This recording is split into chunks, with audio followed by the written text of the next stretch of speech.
What's up everyone, how are you all? Today we are back with another amazing Naruto story. If you enjoy then please like, share and do comments. Orochimaru emerged from the astral portal, his form slicing through the shivering veil between worlds with the precision of a blade.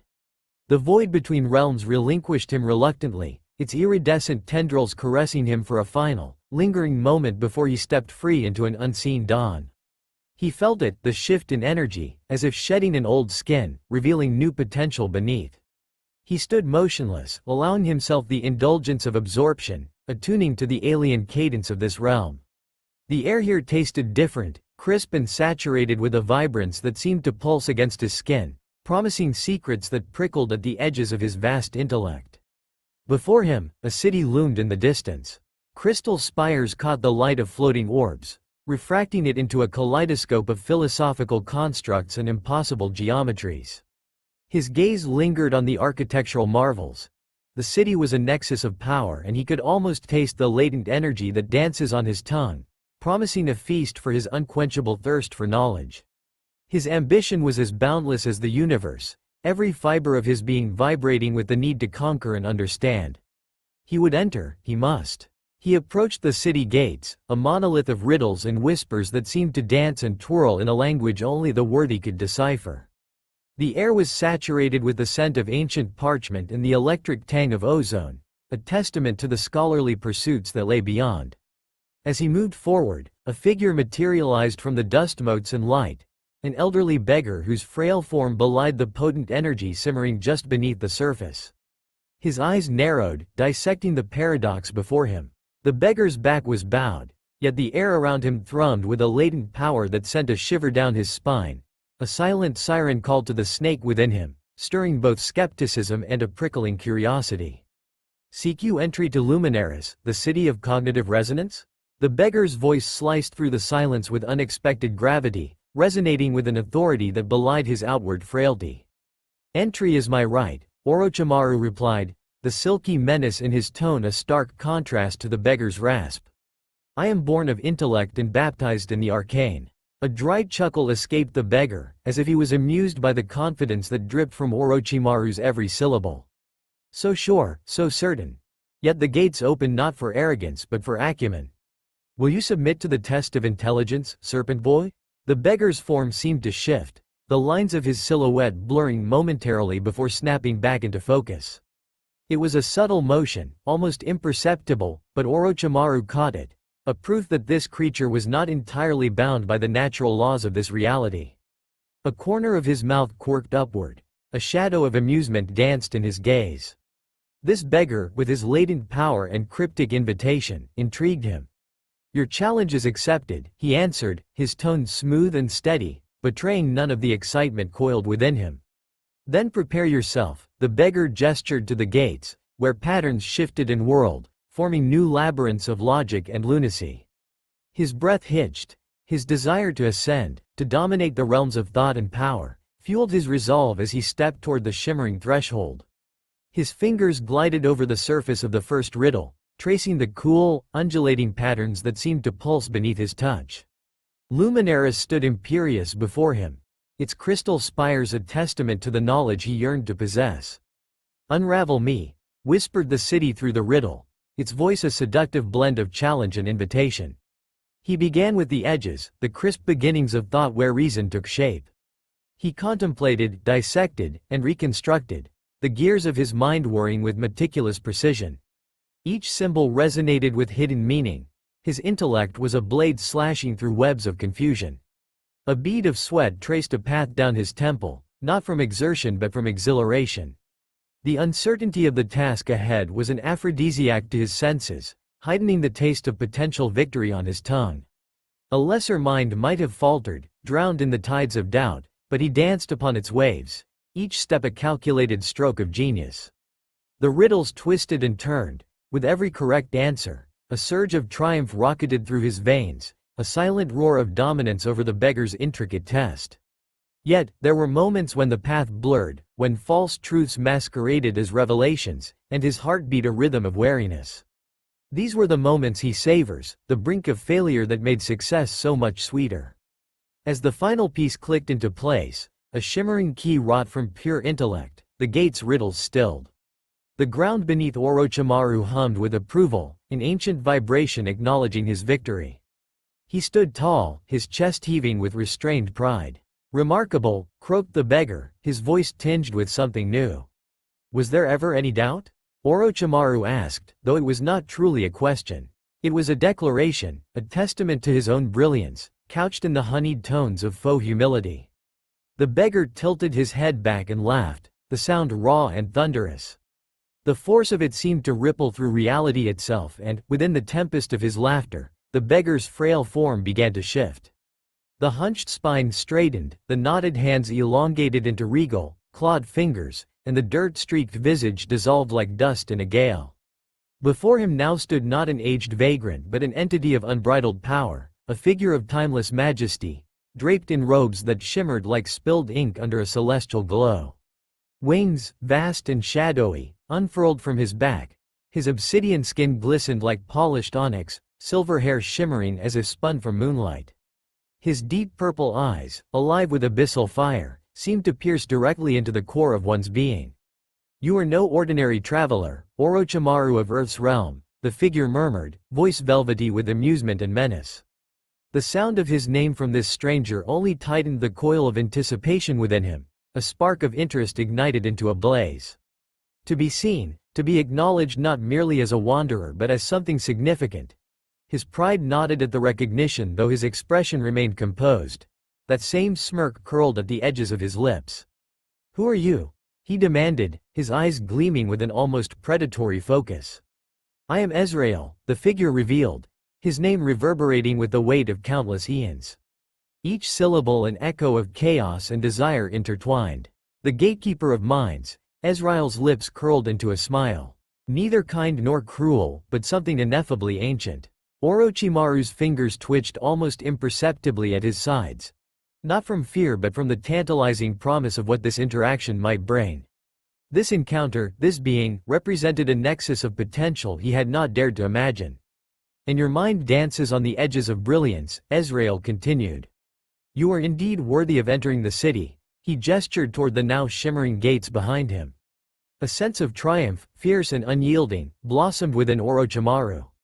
Before him awaited a realm of untold secrets, and he had earned his place among its scholars. But Luminaris demands more than just brilliance. It demands strength born of will, Ezreal intoned. "I have defeated more foes than I care to count. My will has been forged against tides of despair no mere mortal could endure. I am ready for any test," Orochimaru firmly declared, his tone a careful blend of curiosity and derision. Ezreal's smile widened, revealing teeth sharp enough to pierce through the fabric of illusions. "You find my trials amusing?"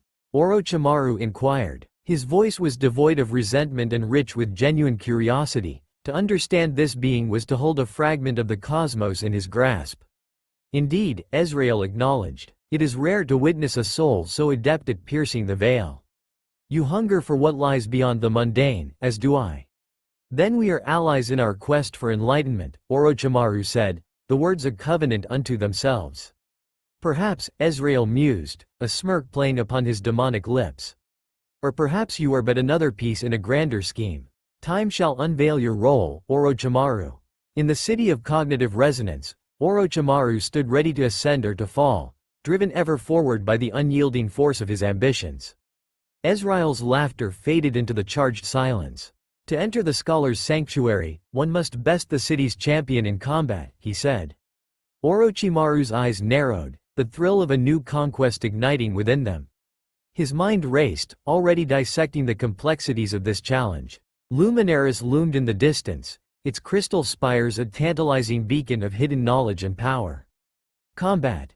A trivial measure for entry, he mused aloud, though the prospect ignited a fire in his veins. His intellect had always been his weapon of choice, yet the primal allure of proving his supremacy through force beckoned to him. Trivial, perhaps, Ezreal countered, but effective. Power respects power. Defeat the champion, and the elite will open their doors to you. Orochimaru felt the beast within him stir, eager and relentless. He imagined the champion, a worthy opponent whose defeat would unlock the city's secrets to his indomitable will. Very well, he declared, his voice a resonant thread amidst the cosmic hum. I accept your challenge. Delightful, Ezreal responded. Let us then proceed. The city awaited, its spires a testament to the power of mind over matter, and soon, Orochimaru would inscribe his name across its annals. Each step he took was deliberate, his white robe brushing against the bioluminescent flora that sprouted along the path, otherworldly plants that seemed almost alive, pulsating faintly with an inner light as though they resonated with his very presence. He felt it then, an intrusive pressure at the edges of his consciousness, probing, questioning. It tests you, Ezreal murmured, his voice low and silken, his presence casting shadows that rippled unnaturally in response to the ambient light. Luminaris weighs your worth. Don't falter, Orochimaru. The warning was unnecessary. Faltering had never been in Orochimaru's nature. They ventured forward until they arrived before a large square, its ground a perfect mosaic of pulsating runes forming an intricate mandala. The air sang with energy, sharp and electric, as if the city itself breathed with anticipation. The moment Orochimaru stepped onto the plaza, the runes beneath his feet flared brighter, each pulse reverberating through his very bones. Ezreal watched with an expression that hovered between amusement and intrigue. The glow of the runes reflected in the demon lord's amethyst eyes, momentarily animating them with flickers of light that seemed alive. He stepped forward with a grace so practiced it bordered on the hypnotic, his silver hair catching the ambient twilight and spilling like liquid moonlight across his shoulders. Impressive, he mused softly, his voice barely rising above the persistent thrum of the air around them. The words slipped from his lips like a god's decree, neither dismissive nor effusive, a mere acknowledgement of potential. You stir its curiosity already. Orochimaru said nothing in response, his eyes fixed upon the crystalline spires jutting defiantly into the twilight-skinned heavens. His fingers twitched imperceptibly, curling inward as if to grasp something solid amidst this sea of unfathomable energy. He felt it again, the city's probing consciousness wrapping around him, an ethereal tendril brushing against his soul. Luminaris acknowledges your arrival, Ezreal said, his voice low but resonant. But I regret to say that our time together is at its end, for now. Orochimaru disdained wasted time, yet here it seemed he had little choice but to abide by Ezreal's pace. There are matters I must attend to, the demon lord continued smoothly, inclining his head ever so slightly, a farewell as refined as it was dismissive. Then, elegantly raising one clawed hand as though to part the very air before him, he spoke again.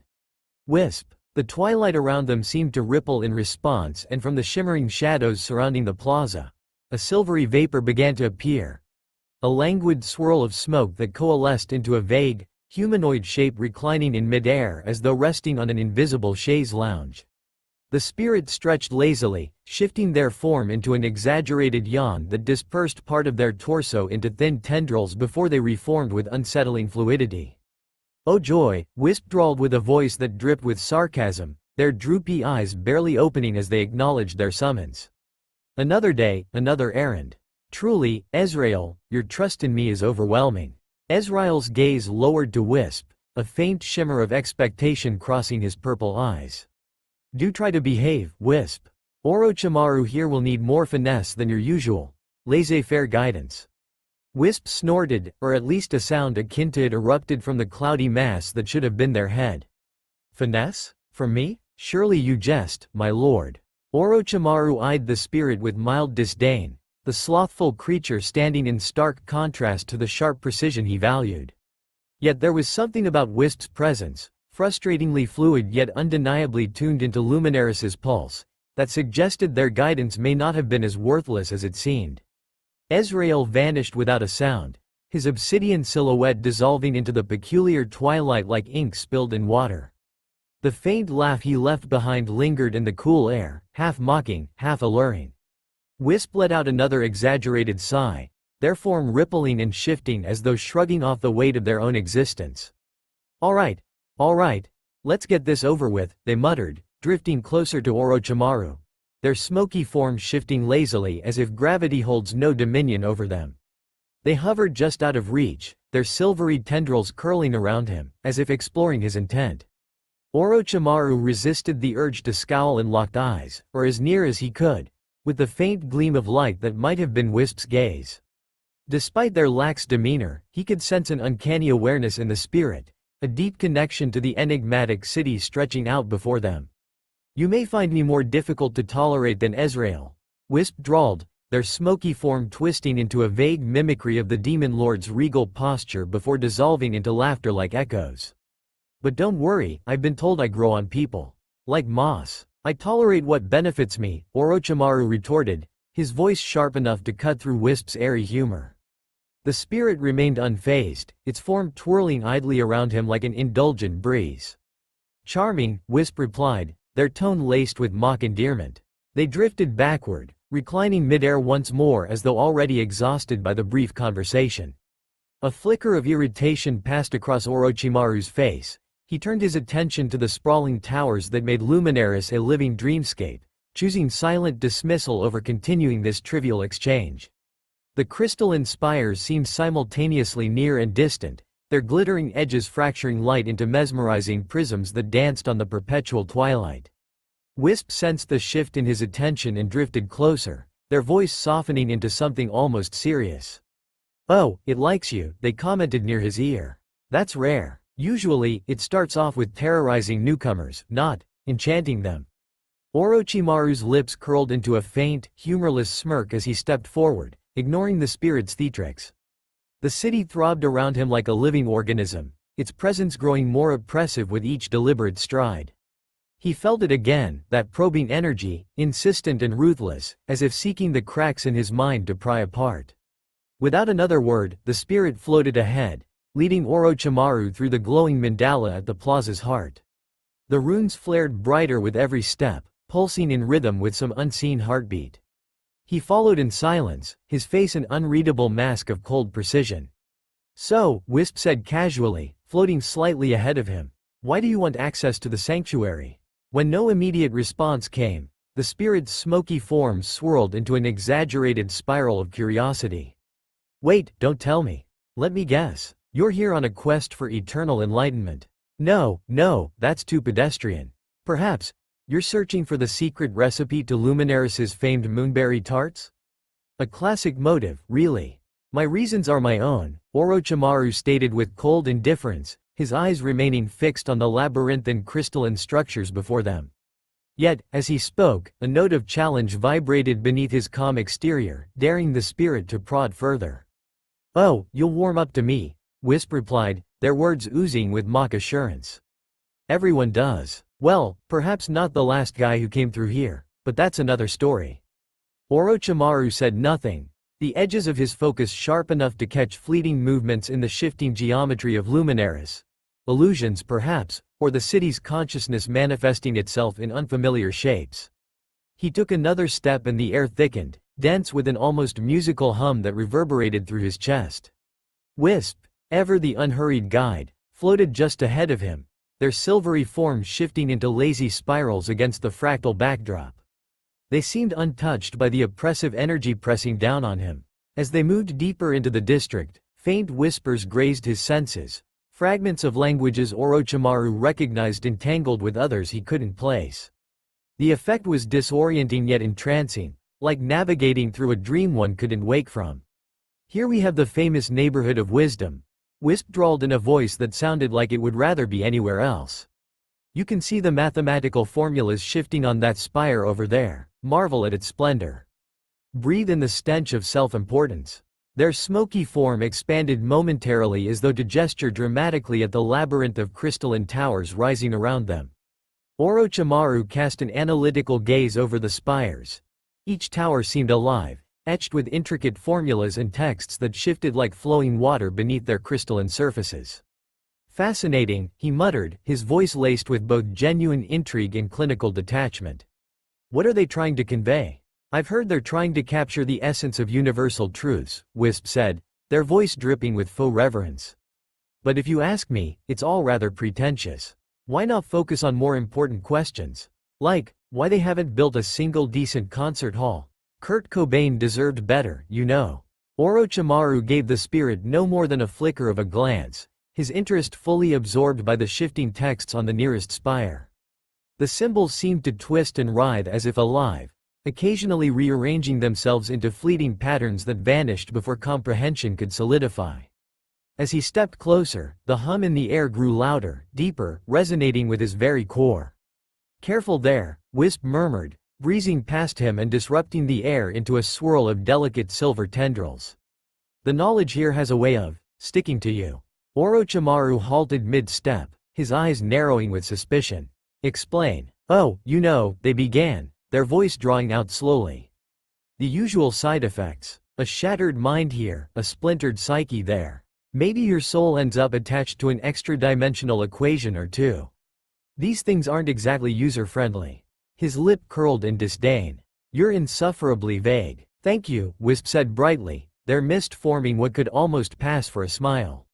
Ignoring the spirit's flippancy, Orochimaru stepped closer to the spire still, his curiosity outweighing any residual caution. "You mean they imprint themselves," he murmured, more to himself than to Wisp. His pale hand hovered just an inch away from the crystal surface. "If it's knowledge that lingers, I welcome it. If it's perilous, as most precious things are, then all the more reason to claim it." "Ha ha," Wisp replied without humor. "You're hilarious. But then again, that's your thing, isn't it?" They mused lazily. "Just don't come crying to me when your memories start rewriting themselves." The smoky spirit let out an exasperated sound somewhere between a sigh and a yawn, their form expanding and contracting in an exaggerated imitation of a shrug. Orochimaru didn't dignify the remark with a response. His hand remained poised near the surface. The shifting symbols glowed brighter now, as if beckoning him closer, teasing the promise of understanding just out of reach. From somewhere deep within the labyrinthine cityscape came a faint chime, a sound not unlike glass harmonizing with wind, a melody both haunting and serene. "Well," Wisp broke the silence, lounging midair as though it was a chaise longue crafted from clouds. "If you're going to lose your mind, at least have the sense to do it after my shift is over." Orochimaru's eyes flickered toward the spirit with cold annoyance, before snapping back to the spire, the frustration flashing momentarily before he suppressed it beneath his habitual calm. "How considerate of you," he murmured, his voice silken but sharp enough to cut. His hand inched closer to the crystal until his fingertips barely brushed its surface. "Ah, and maybe make sure you have an astral compass with you," Wisp warned, their voice uncharacteristically devoid of mockery.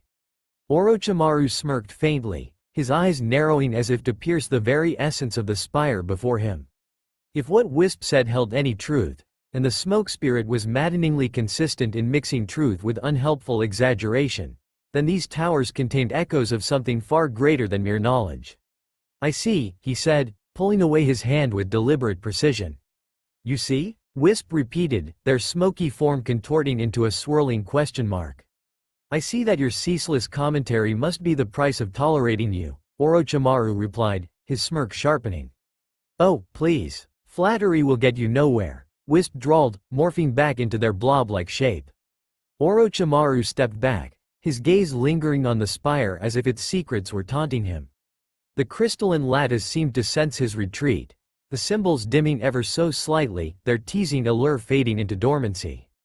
As they left the neighborhood of wisdom behind, Orochimaru silently vowed to return, to delve into the depths of knowledge that Luminaris hoarded. These whispers of power would not elude him for long. But for now, he had to focus on the path ahead, towards Ezreal's palace, towards the challenge that awaited, and the destiny he was determined to seize with his own, unyielding hands.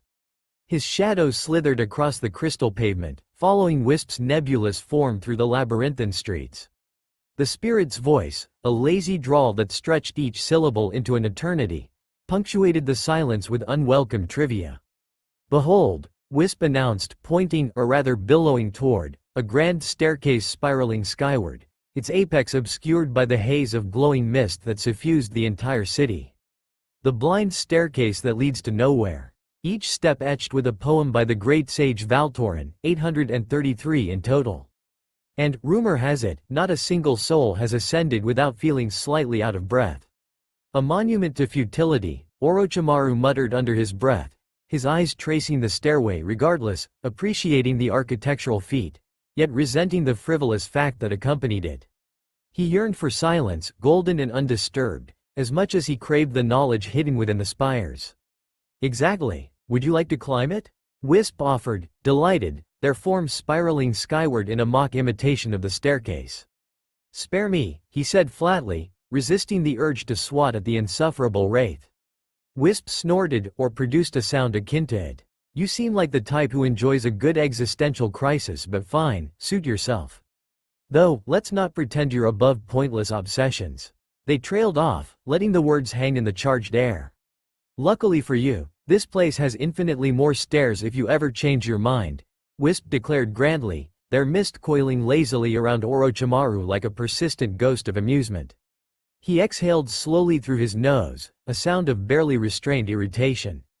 He tightened his robe about him with deliberate precision, his pale hands ghosting over the fabric as though each movement were calculated to channel his growing impatience into focus. Ah, and there, Wisp continued, smoke coalescing into a hand that gestured to a modest fountain. The renowned font of lesser tidings. It's said that tossing a copper coin in its waters will bring you mundane fortunes, like finding a lost sock or having a pleasant dream about tax returns. A muscle twitched in Orochimaru's jaw, his patience frayed to its last silken thread. Delightful, he murmured, voice dripping with sarcasm that could rival Wisp's own. Yet the spirit remained oblivious, or perhaps simply indifferent, to the venom in his tone, floating ahead with a leisurely ebb that seemed designed to prolong the torment. The cobbled streets of Luminaris narrowed and winded as Wisp led Orochimaru into the residential heart of the city. Crystal spires yielded to the warm glow of home fires, the domestic hum of life threading through the air.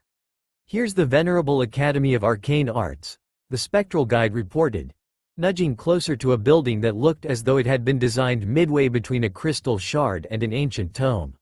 Where sharp minds are forged into dull blades of mediocrity. Quite the achievement, really. Teaching magic without a hint of mystery or wonder, Wisp teased, the smoky haze around them shimmering with silent laughter. You'd feel right at home. Silence would be preferable to your commentary, Orochimaru replied coolly. Such passion, are you taking their online courses? Wisp drawled, their smoky form twisting into the caricature of a disinterested lecturer. Orochimaru resisted the urge to dispel the spirit on the spot, maintaining his poised exterior. We're wasting time, he stated, a terse reminder of their mission.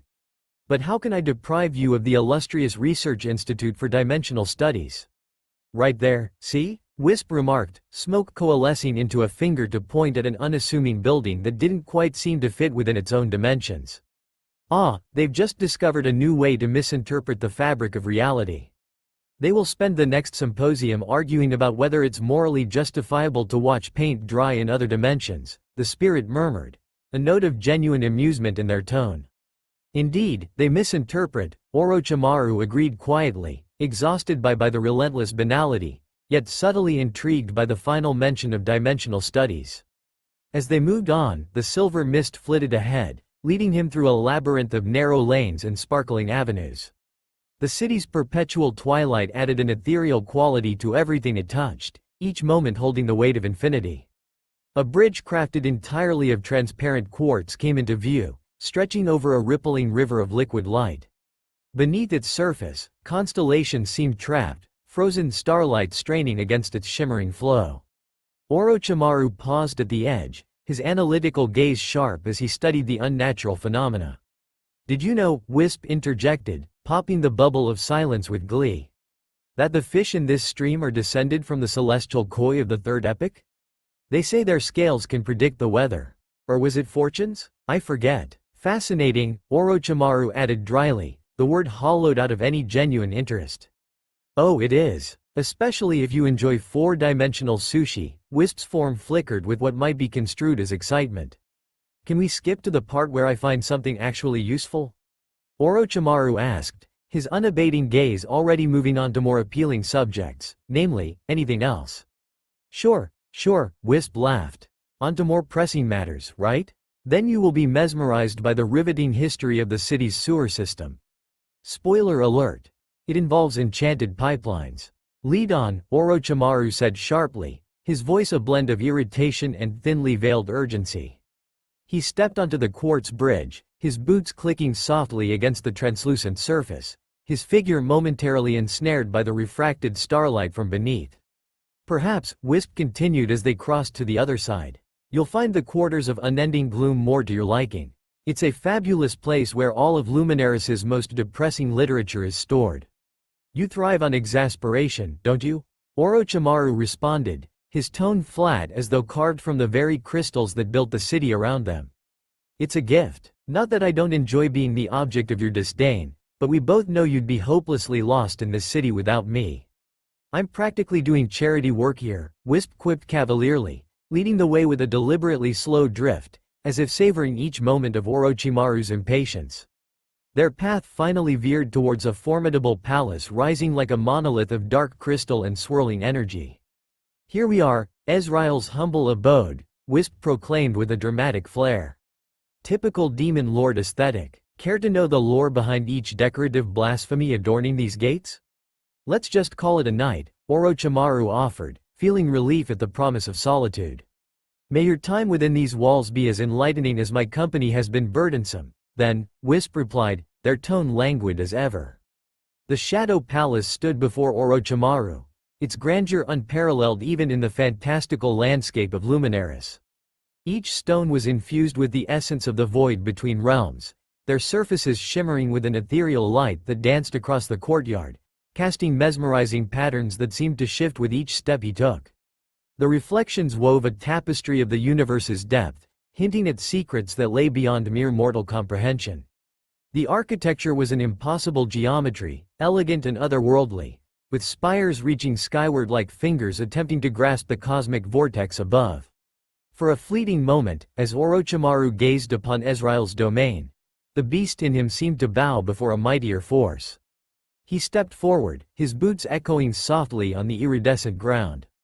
A cool breeze whispered secrets as it caressed his skin, the air itself heavy with anticipation.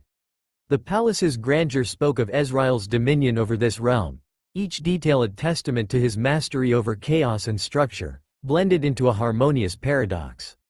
As he approached the grand entrance, the massive doors swung open without a sound, revealing a cavernous hall bathed in a spectrum of twilight hues.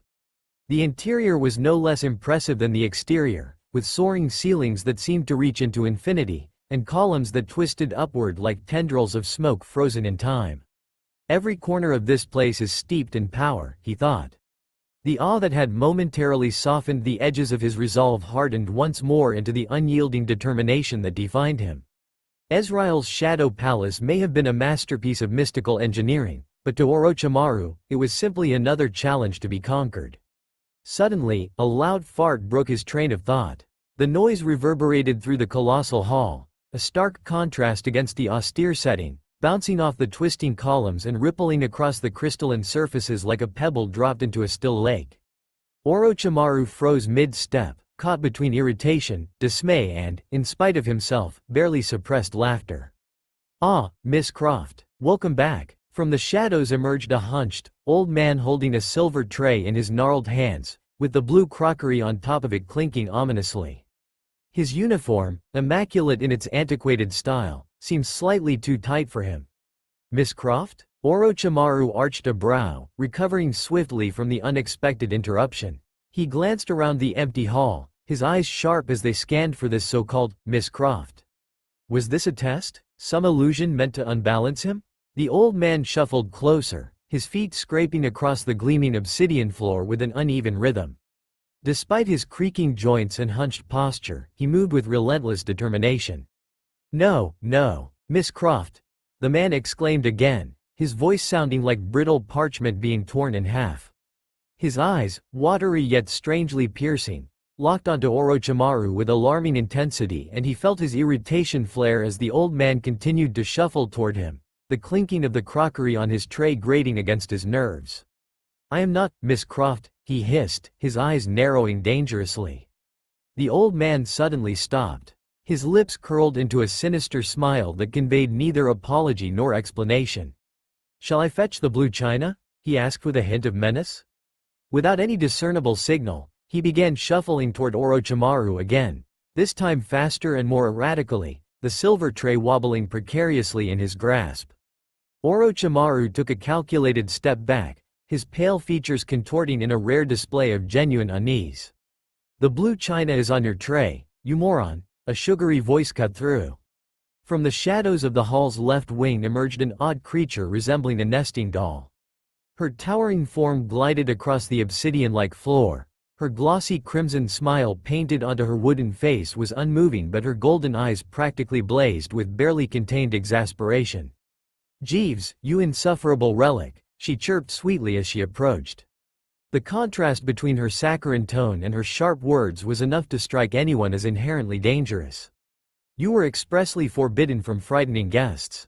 And what are you doing, clanking that cursed blue crockery around like a banshee now?" Jeeves froze mid-shuffle, his smile faltering into something resembling a pout, childish and unsettling all at once. His grip on the silver tray tightened slightly, causing the blue china to let out a mournful clink. "But Miss Croft," he whined, his voice trembling with both defiance and desperation. "Her father specifically instructed me to. He trailed off, his watery eyes darting guiltily toward the towering shadows beyond the chamber's farthest columns. "To retrieve something from the refrigerating room," the nesting doll suggested, her painted face somehow managing to convey exasperation despite its static features. Jeeves blinked at her, the tray trembling in his hands as though the china itself were aligning with his building panic. Yes, the refrigerating room," he stammered, latching onto her words like a drowning man to driftwood. Then he muttered something unintelligible under his breath, bowed as deeply as his ancient frame allowed, and began shuffling away into the shadows with palpable melancholy. The crimson smile of the wooden woman remained fixed as she watched Jeeves retreat into the dimly lit depths of the palace, though a soft sigh escaped her. She turned her golden gaze toward Orochimaru then, her eyes narrowing with a mixture of amusement and wariness. "Forgive our dear butler," she said smoothly. "He's been misplaced, you might say." Gliding closer, she moved with uncanny fluidity, betraying none of the stiffness one might expect from her wooden form. "Allow me to show you the sleeping quarters of the Shadow Palace," she continued, her tone now warm and inviting despite the eerie stillness of her painted face. They moved through a series of hallways that defied spatial logic. Corridors twisted and expanded in strange ways, as though the very fabric of reality bent to Ezreal's whim. Orochimaru kept his expression neutral, though his keen mind struggled to map the impossible architecture. Each step felt as if it traversed more than mere distance. Space itself folded and unfolded, a symphony of shifting dimensions that made even his seasoned mastery of the arcane feel quaint by comparison. Trying to decipher the layout, the Matryoshka teased, her voice carrying a knowing lilt. "Don't bother. Ezreal enjoys watching newcomers lose themselves in this labyrinth. He calls it character building. I'm certain I'll manage," he replied coolly, though he secretly loathed the idea of being one of Ezreal's pawns in some calculated game. He adjusted his robe and strode forward with purpose, forcing himself to appear unbothered by the twisting geometry of the palace. After what felt like an eternity, and yet no time at all, the doll stopped before a door that appeared far simpler than he expected. It was carved from dark wood, adorned only with intricate runes that pulsed faintly. "Here you are," she announced, moving aside. "Do enjoy your stay. The room is responsive." "Responsive?" he repeated, his tone flat but laced with suspicion. "You'll see," came the coy reply before she turned and swept away into the corridor behind them, leaving a faint scent of varnished wood in her wake. Orochimaru regarded the door with a measured stare. The runes shimmered faintly, as if attuned to his presence. The moment his fingertips brushed against the carved sigils, a ripple of energy danced along the surface like liquid starlight, and his quarters unfolded before him in a surreal blend of elegance and menace. The chamber was vast, its dimensions appearing to stretch and contract like a living organism, its walls pulsating with shimmering veins of deep amethyst light. The floor resembled a black mirror, reflecting the ever-changing ambient in eerie perfection. As he entered, a fireplace ignited spontaneously along a wall that hadn't been there just moments before, its flames casting a flickering violet glow across the chamber.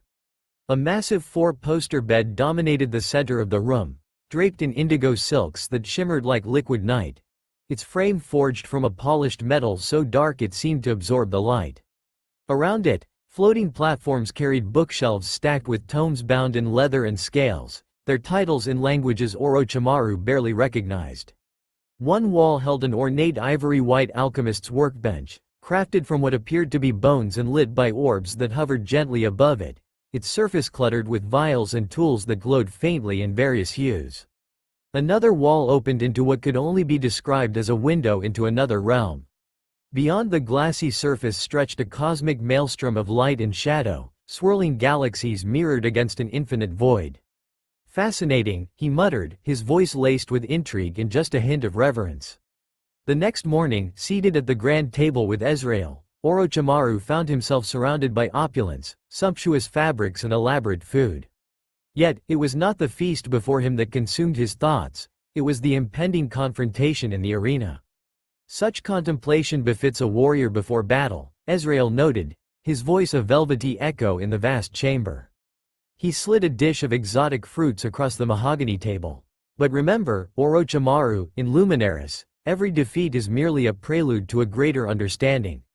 Orochimaru nodded, ensnared by his own turbulent thoughts.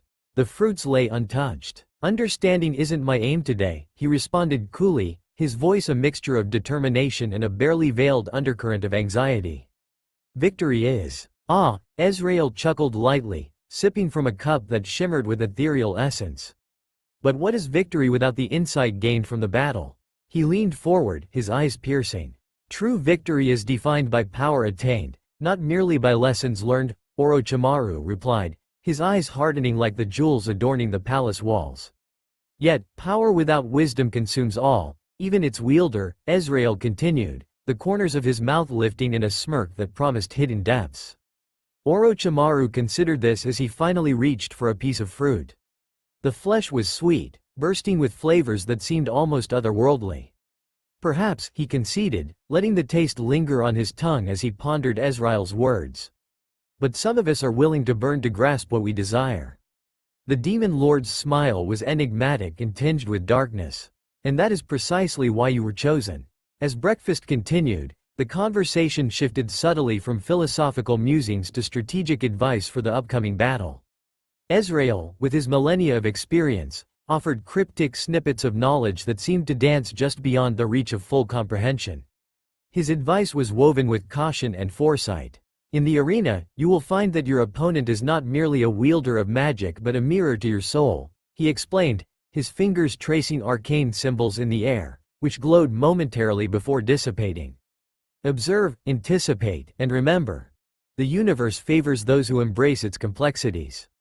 Orochimaru listened intently, his mind digesting every word while simultaneously rehearsing scenarios that could unfold in the arena. A battle not just of strength but of psyche, he mused aloud, feeling the weight of Ezreal's stare as it probed the defenses he had meticulously constructed around his intentions and desires. The breakfast ended with an exchange of respectful nods, a silent agreement acknowledging the gravity of the imminent battle. Orochimaru rose from the table, his form regal and composed, every inch the formidable adversary he was known to be. Accompanied by Ezreal, he made his way to the arena, the fabric of his white attire reflecting the eerie light of the Shadow Palace. When they arrived, the heavy door immediately swung open, creaking softly. The void between realms stretched out before them, its obsidian floor reflecting starlight from dimensions unseen by ordinary eyes. The air was thick with anticipation, smelling faintly of ozone and the electric charge of impending battle, laden with the murmurs of an audience veiled by the very fabric of this dimension. At the center of the arena a figure materialized, a blur at first. Slowly, it resolved into a small form draped in layers of dark silk that rippled as though stirred by an unseen wind. A mask covered the figure's face, porcelain white, its surface unmarred save for two glowing red eyes, their luminescence a beacon of malice in the dim scenario. The rest of their body was an enigma, shadow-like and undefined, as if refusing to anchor itself fully to reality. Orochimaru halted, his eyes narrowing as he drank in the sight of his opponent. The air between them thickened with tension, laden with unspoken challenge. Ezreal took a languid step to the side, folding his arms as his deep purple gaze flickered like dying embers. "Meet Luminaris's champion," he announced almost lazily, though a flicker of amusement danced in his voice. "They're called Null." The name resonated with Orochimaru like a whispered curse, chilling yet strangely familiar. The champion tilted their head as though in mock curiosity, the motion too precise to be human. Their voice slithered from beneath the mask, a chilling blend of male and female tones that twisted unnervingly in the air. Orochimaru, seeker of eternal might. Null's voice echoed hollowly from behind the mask. Do you truly believe you can claim victory over those who dwell in shadow? Belief is not necessary when one has certainty. Orochimaru articulated each syllable with deliberate calmness. Null stepped forward, their movements graceful yet strangely fluid, as if not fully constrained by the laws of physics. But certainty can be a cruel mirage in Luminaris, they said, their form beginning to circle around Orochimaru slowly, like a predator assessing its prey. Here, what you see and what is true are often divergent paths. Orochimaru watched them move, each step an elegant testament to the mystique that shrouded Null's very being. He sensed the raw power emanating from them, a power that felt simultaneously ancient and otherworldly. Divergence is simply a matter of perspective, he responded, his voice steady. And my perspective has never been clearer.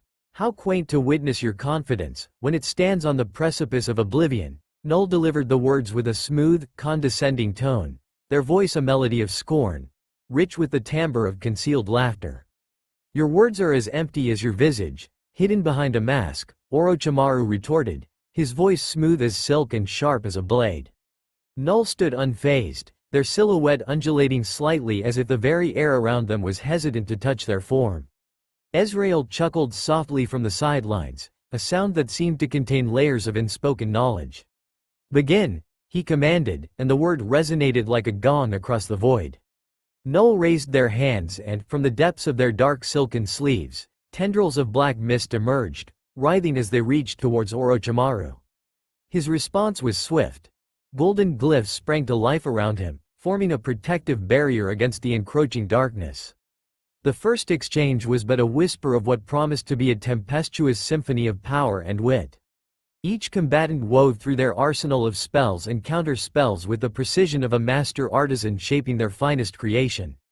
Orochimaru's glyphs morphed and multiplied, each one a complex equation of arcane physics designed to counteract the nebulous shadows. His opponent, however, adapted quickly, their form blurring momentarily as they shifted tactics. Lifting their masked face to the obsidian sky, Null began to chant in a dialect that twisted the air, a language forgotten by time yet fraught with potency.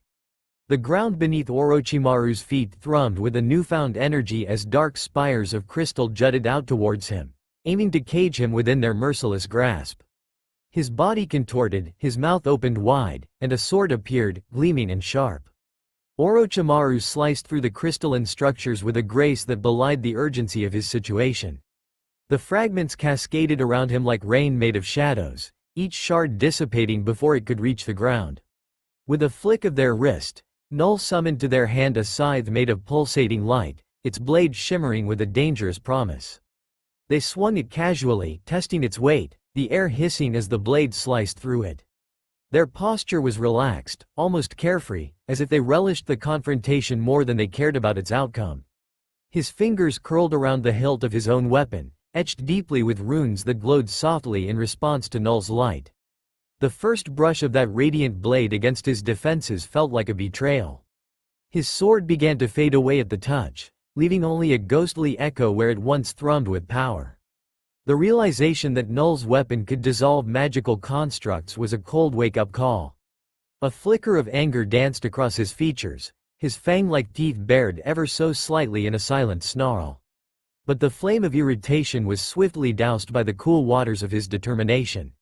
You wield an intriguing tool, he called out, his voice a silken drawl, laced with a mixture of genuine admiration and underlying contempt. A scythe that consumes rather than destroys, how delightfully unconventional.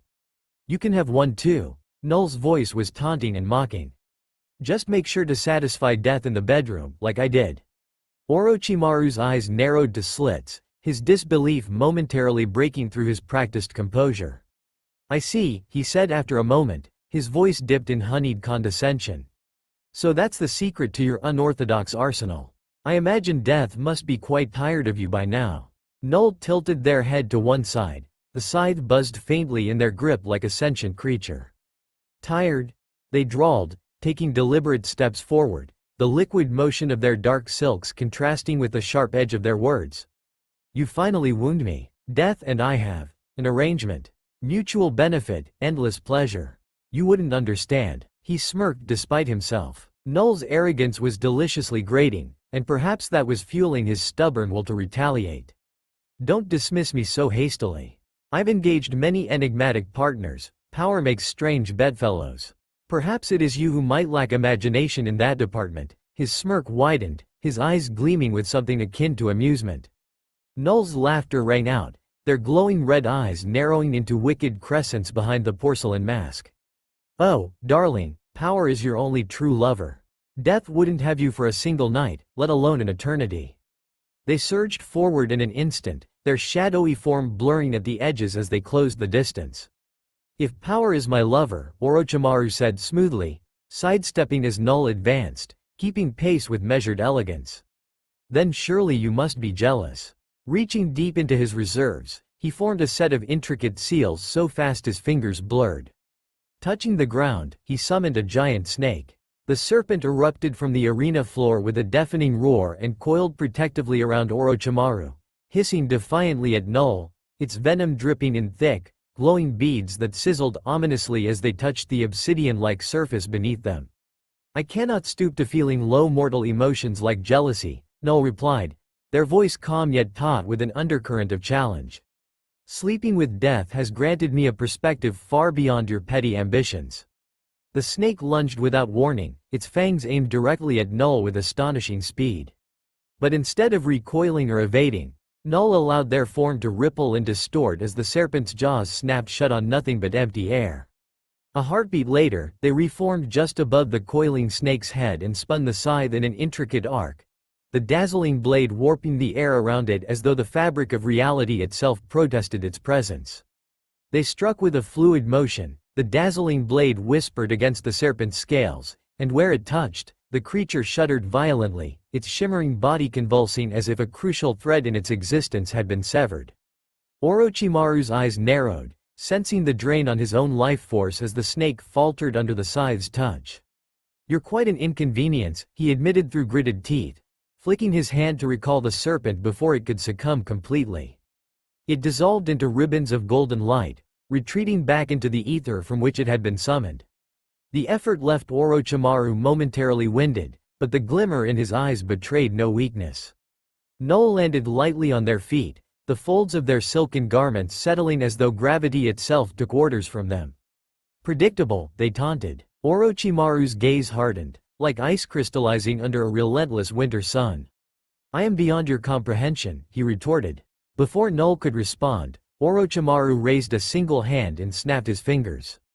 The sound echoed unnaturally in the vast arena, like a crack splintering through reality itself.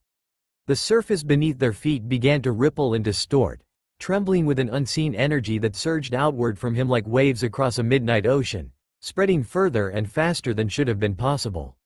From the rippling ground erupted countless serpents, shadows upon shadows, their forms uncoiling like smoke-given flesh.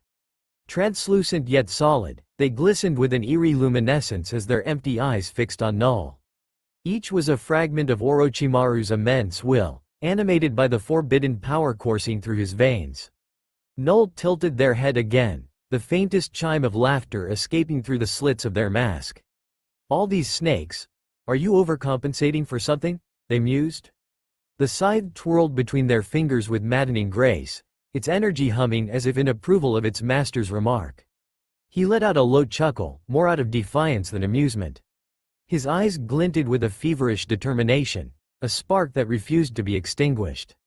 Mockery is the weapon of those who fear they've already lost, he countered, his voice smooth as silk. The snakes surged forward in unison, a tidal wave of writhing forms, each moving with deadly precision and purpose. They lashed out at Null, their ethereal bodies weaving through the air like arrows loosed from the strings of some otherworldly bow. But Null remained grounded, an anchor in the chaos. With a flourish that bordered on the theatrical, they swung the scythe in a wide arc. A blinding crescent of energy exploded outward, carving through the encroaching serpents and returning them to nothingness before they could even reach their target. A second wave lunged, and another after it, but each met the same fate, dissolving into wisps of light under Null's precise strikes. Orochimaru's breath quickened, though he masked it behind a sinister smirk. His mind churned like a storm-tossed sea, calculating every possibility, every contingency.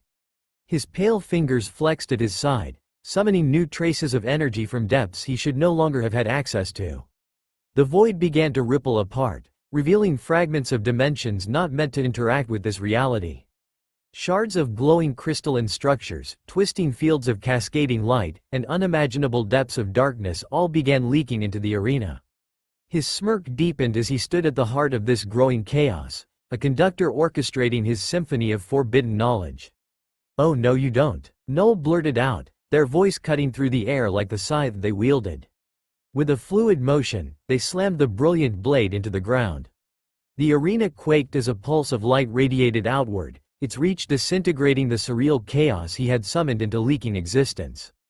The twisting dimensions recoiled violently, as though struck by an invisible force, retreating back into the cracks they had emerged from. Null's crimson eyes burned brighter behind their mask, locking onto Orochimaru with unrelenting intensity. "You think you can unravel reality itself and still maintain control?" they hissed, their voice now carrying an edge unlike the taunting veneer from moments before. "Amateur." They leapt forward, their form a blur of silken shadows and crackling energy, the scythe arcing toward him like a falling star. And there it was, the final blow. Not a grandiose display of power or a dramatic declaration, but rather an almost tender gesture as the blade whispered through the air and brushed against his chest. For a moment, time itself seemed to hesitate. The arena fell unnaturally silent as the breath caught in Orochimaru's throat, his eyes wide with defiance that hadn't yet surrendered to inevitability. The scythe's touch was gentle yet irrevocable, like the closing of an ancient tome no longer fit to be read. It sliced through the tenuous threads of magic he clung to so desperately, severing them with scalpel-like precision.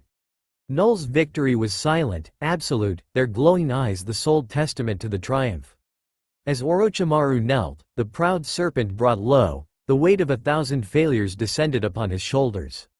Even the thrumming energy of Luminaris seemed to mourn the fall of its would-be conqueror.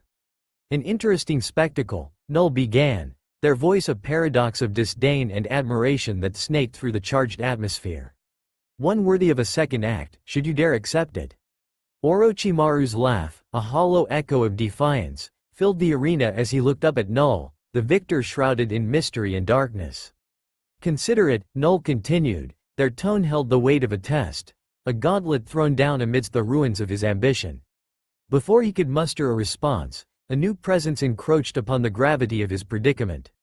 A lazy, drawling voice cut through the tension, and a cloud of smoke billowed forth. "Orochimaru, slayer of expectations." "Bravo!" Wisp announced, their amorphous form swirling into existence with a half-hearted coalescence.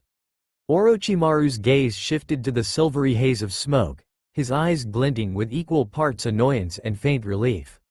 The shame burning in his chest was quickly smothered by the familiar irritation that Wisp always managed to stir within him. "I don't recall summoning your commentary," he snarled, his voice brittle, a cracked mirror of his usual velvety confidence. "Oh, I beg to differ," Wisp drawled, undeterred. "Your aura of sheer desperation practically screamed my name across dimensions. Quite flattering, really. Your guide appears to have arrived," Null teased as if oblivious to the sharp exchange between Orochimaru and Wisp, their crimson eyes dancing with amusement that threatened to spill into laughter. "Guide might be too strong a word," Orochimaru murmured, struggling to rise despite his drained strength. His limbs felt like lead, but he refused to show weakness, not in front of Null, and especially not in front of Wisp. His pride demanded at least this much. He straightened, drawing on some reserve of willpower that seemed to manifest purely out of spite. Wisp, meanwhile, bobbed around him in a distinctly unhelpful manner, their silvery form pulsing in time with his labored breaths. "You know, I once knew a guy who tried to redeem himself. Ended up turning into a butterfly. Poetic, isn't it?" The smoke spirit drawled, their tone dripping with disinterest so heavy it could have sunk through the obsidian-like ground. Null's voice, a serene brook flowing amidst Wisp's tempest of trivialities, offered reprieve anew. Orochimaru, the hot springs of Luminaris are sanctuaries for warriors to shed their weariness, they said, unfazed by Wisp's incessant ramblings. It is here that the valiant find solace and emerge renewed. Will you honor us by partaking in this hallowed tradition? He glanced at Null, whose patient gaze bore into him as though seeing far beyond his facade. For a man accustomed to disdain and manipulation, the simplicity of the invitation made him hesitate. Hot springs? Seriously? Wisp interjected, their form contorting into the shape of an exaggeratedly horrified face within their smoky essence. I'll pass, I can't afford to lose our mindfulness amidst the steam.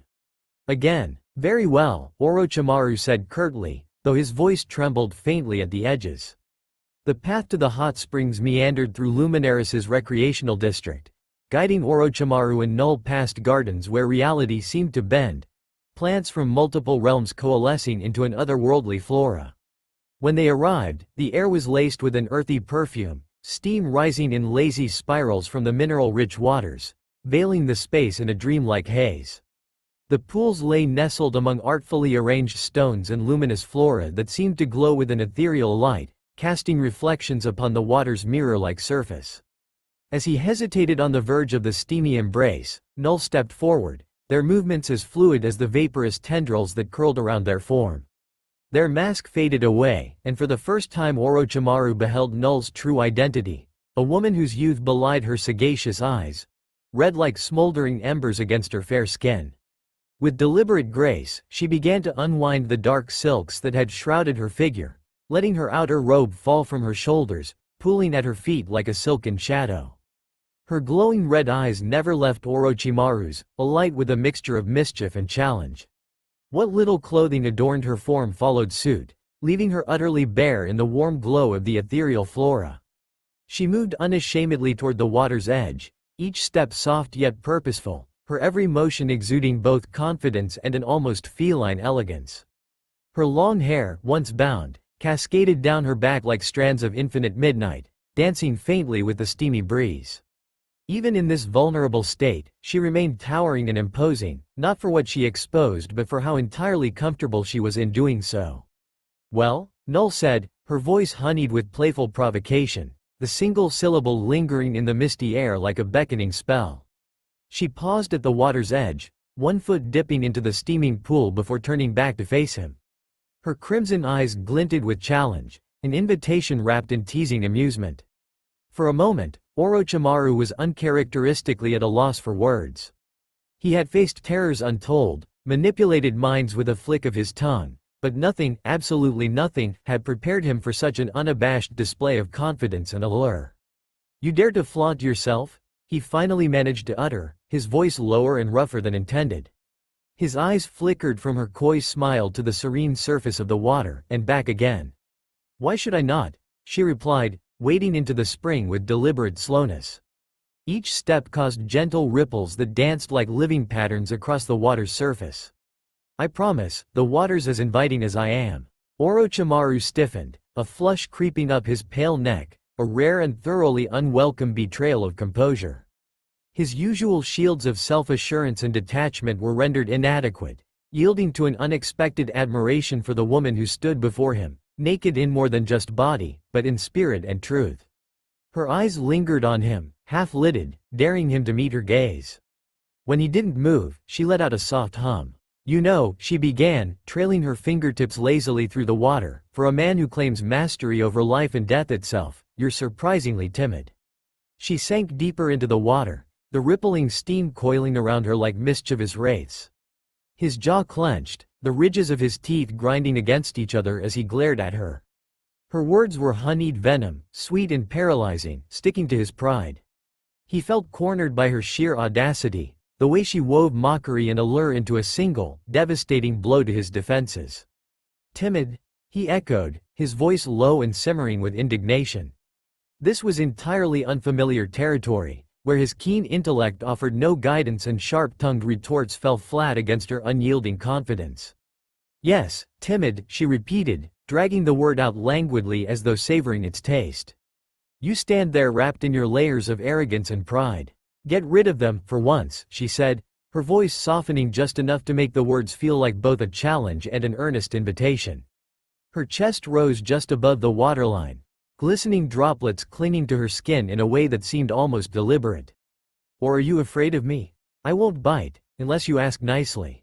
Her lips curved into a devilish grin as she leaned back against the rocks framing the hot spring, her crimson eyes never wavering from his, her body a portrait of relaxed defiance. Orochimaru's grip on his emotions teetered on the edge, his fingers twitching at his sides. Null's mere presence was not just unnerving, it was disarming. He felt exposed, though he was still fully clothed. Every carefully constructed wall he'd spent years building around himself felt irrelevant under her piercing gaze and unapologetic demeanor. He could feel Wisp's absence now with startling clarity, their sarcastic commentary oddly missed.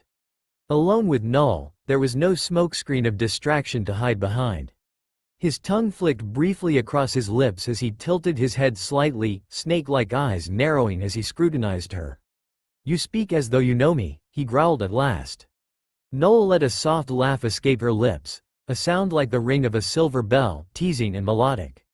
She tilted her head, her smile softening into something deeper, more knowing as she regarded him with that same inscrutable mix of curiosity and amusement. "You're not accustomed to being viewed through someone else's perspective, are you?" Her words wrapped around him like the steam rising from the water, warm, suffocating, impossible to escape. His mind raced, dredging up every tool he had ever used to dismantle an adversary, but Null wasn't an adversary in any traditional sense. She wasn't attacking, she was unraveling him. He inhaled sharply, forcing himself to move before she could seize control of the moment further. With painstaking precision, he shed his garments piece by piece, folding them neatly and setting them aside. His pale, marble-like skin was revealed, lean muscle sculpted from years of ceaseless pursuit of power and survival. Despite his best efforts to maintain composure, he could feel her gaze tracing every line and contour of him with unapologetic boldness. For the first time in what seemed like eternity, the man who considered himself above humanity felt unmistakably human. "Yowza!" Null exclaimed, the word tumbling from her lips with a casualness that shattered the tension momentarily. She clapped her hands once, the sound startlingly crisp against the misty stillness.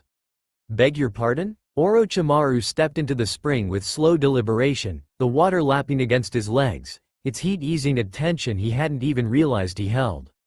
The juxtaposition of scorching warmth against his perpetually cool skin sent a shiver down his spine. She leaned back further against the rocks, revealing a wicked grin and a considerable amount of her flawless body. "Oh, don't mind me," she said with a playful wink. "Just admiring the view." She gave him a look that was equal parts teasing and approving. His lips twitched, caught somewhere between a smirk and a grimace. "You delight in making a spectacle of yourself," he sneered, though his voice betrayed the faintest undertone of flattery received. Her grin widened, an expression of pure, unapologetic triumph. "A game is much more enjoyable when there's someone who actually knows how to play, don't you agree?" Orochimaru forced himself to sit on the submerged stone ledge near the edge of the spring, though the situation left him feeling less like a powerful serpent and more like a cornered animal. "You think this is a game?" he snapped, his voice coiling out like a whip. "Oh, it's definitely a game. And if I choose not to play?" he asked, his tone sharp but quiet with an undertone of unease that betrayed his simmering curiosity. "You stepped into this spring, didn't you?" Null replied breezily. "That's already your first move. A very nice one, if I might say. Aren't you starting to feel better?" She raised a brow, challenging him to deny the profound heat unraveling the knots of tension in his body. He narrowed his eyes, focusing on the inky surface of the water as if it held answers to questions he didn't dare voice. The hot spring's warmth seeped into him, unsettling and strangely comforting all at once.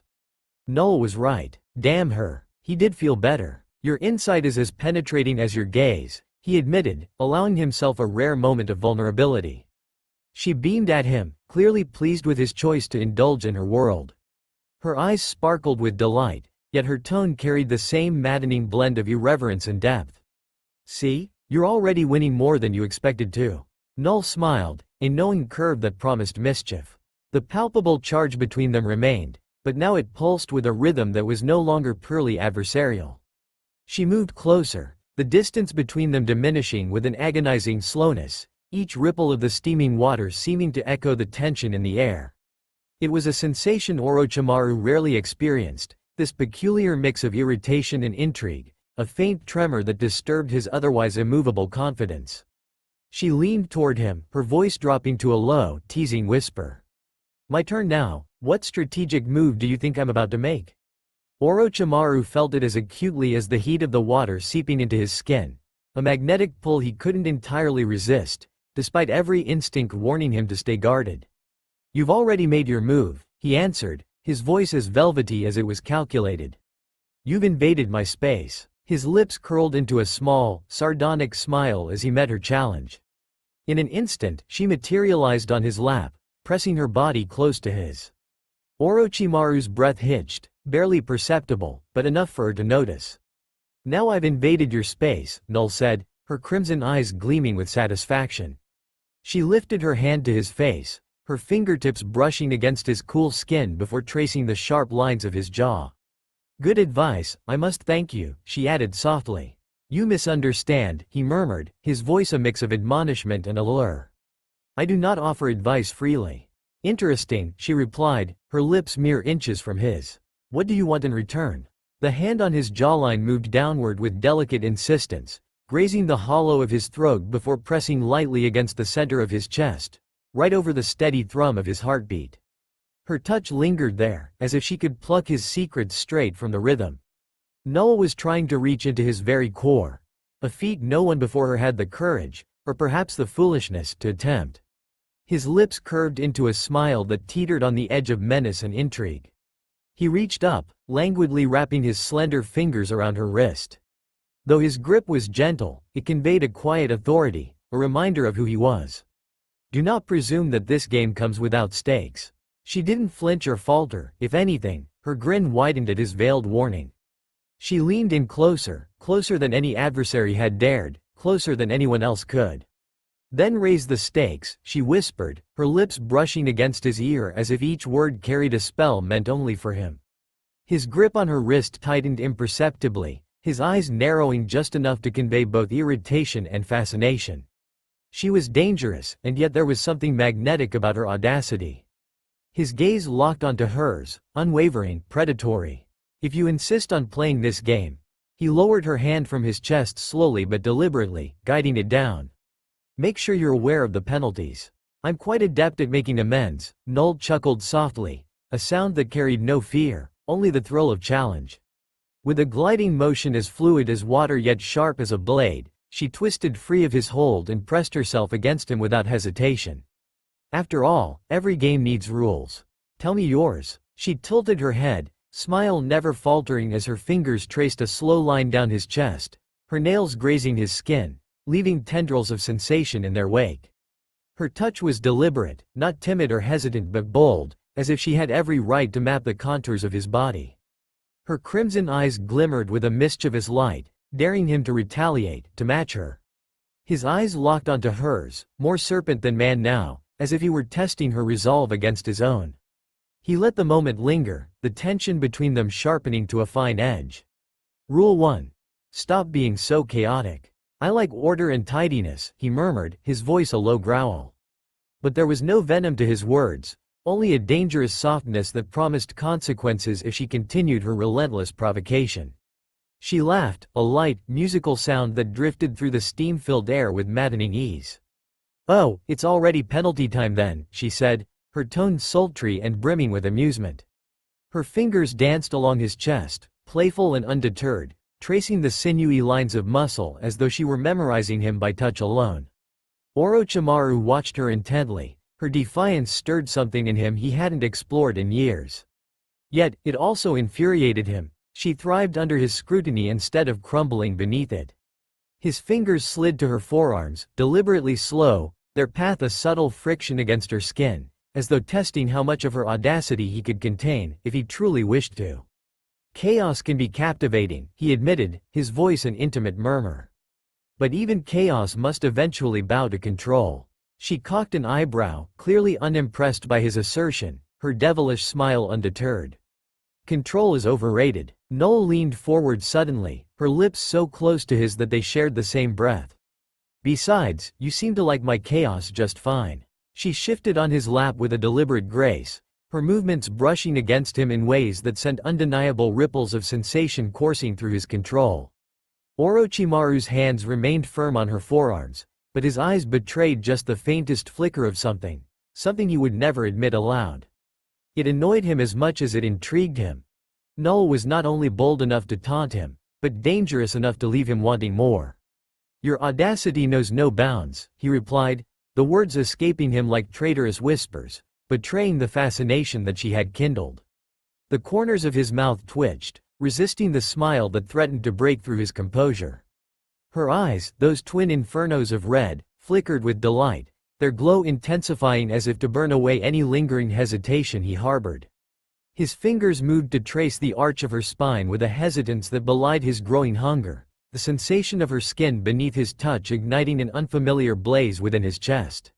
She reveled in his uncertainty, her laughter a sultry melody that danced upon the steam. "Are you always this reticent, or do I unnerve you?" she whispered, her breath hot against his ear. "Perhaps," he murmured, finally finding his voice as it rolled like distant thunder, "I am merely savoring the novelty of being so thoroughly disarmed." His hands trailed upwards with languid precision, tracing the elegant curve of her spine before stopping at the nape of her neck. His fingers tangled gently in her dark hair, pulling just enough to tilt her face toward his own. The controlled dominance was intoxicating, and it made Null's grin deepen.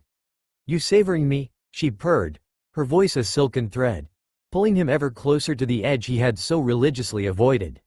She leaned in as if to claim his lips, but at the last moment, she veered to his neck instead, her teeth grazing his skin just enough to set every nerve aflame. A soft sound escaped him, a strangled blend of a growl and a sigh. He tightened his hold on her hair instinctively, tilting her head back as he met her gaze with a piercing ferocity. "Careful," he warned. Her eyes danced, utterly unafraid. "Or what?" she challenged, her lips curling into that infuriatingly alluring smirk that had already wreaked havoc on his composure. "You'll devour me whole? If that is what you wish," he said, his voice low and laden with promise.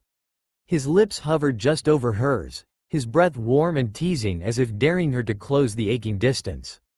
"Do it," she whispered, taunting him as she pressed closer. He moved fast, closing the small distance between them in the blink of an eye. His mouth claimed hers in a searing kiss that was equal parts fury and surrender. She gasped against him as the force of his passion rocked her, her hands instinctively clutching at his shoulders for balance. The composure he had so meticulously maintained shattered in an instant, leaving only raw desire in its place. The hot spring seemed to ripple around them, as if the very water reacted to their charged connection. His sharp mind registered the pulsing resonance, but it was swiftly drowned out by the sensation of her pressing against him. His senses reeled, caught in the whirlwind of sensation and emotion that Null elicited. For a being who prided himself on control, the chaos she stirred was as maddening as it was ecstatic. In the crucible of their union, he discovered new facets of his being, each revelation etching itself onto his soul like a rune of power.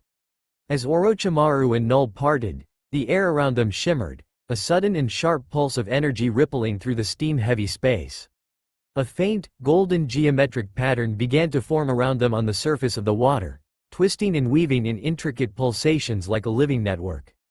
Her eyes widened slightly, the smirk she wore faltered for just a fraction of a second before it returned, sultry and knowing. His fingers, still tangled in her hair, twitched instinctively, some part of him recognizing the phenomenon even if its cause remained elusive. That wasn't just magic, it was something far older and far more primal. Dimensional resonance? Ethereal alignment? His thoughts swirled with possibilities, but they kept colliding with the vision of her flushed face and the intoxicating defiance burning in her crimson gaze. "What have you done?" His voice had lost its previous silkiness, edged now with suspicion and intrigue.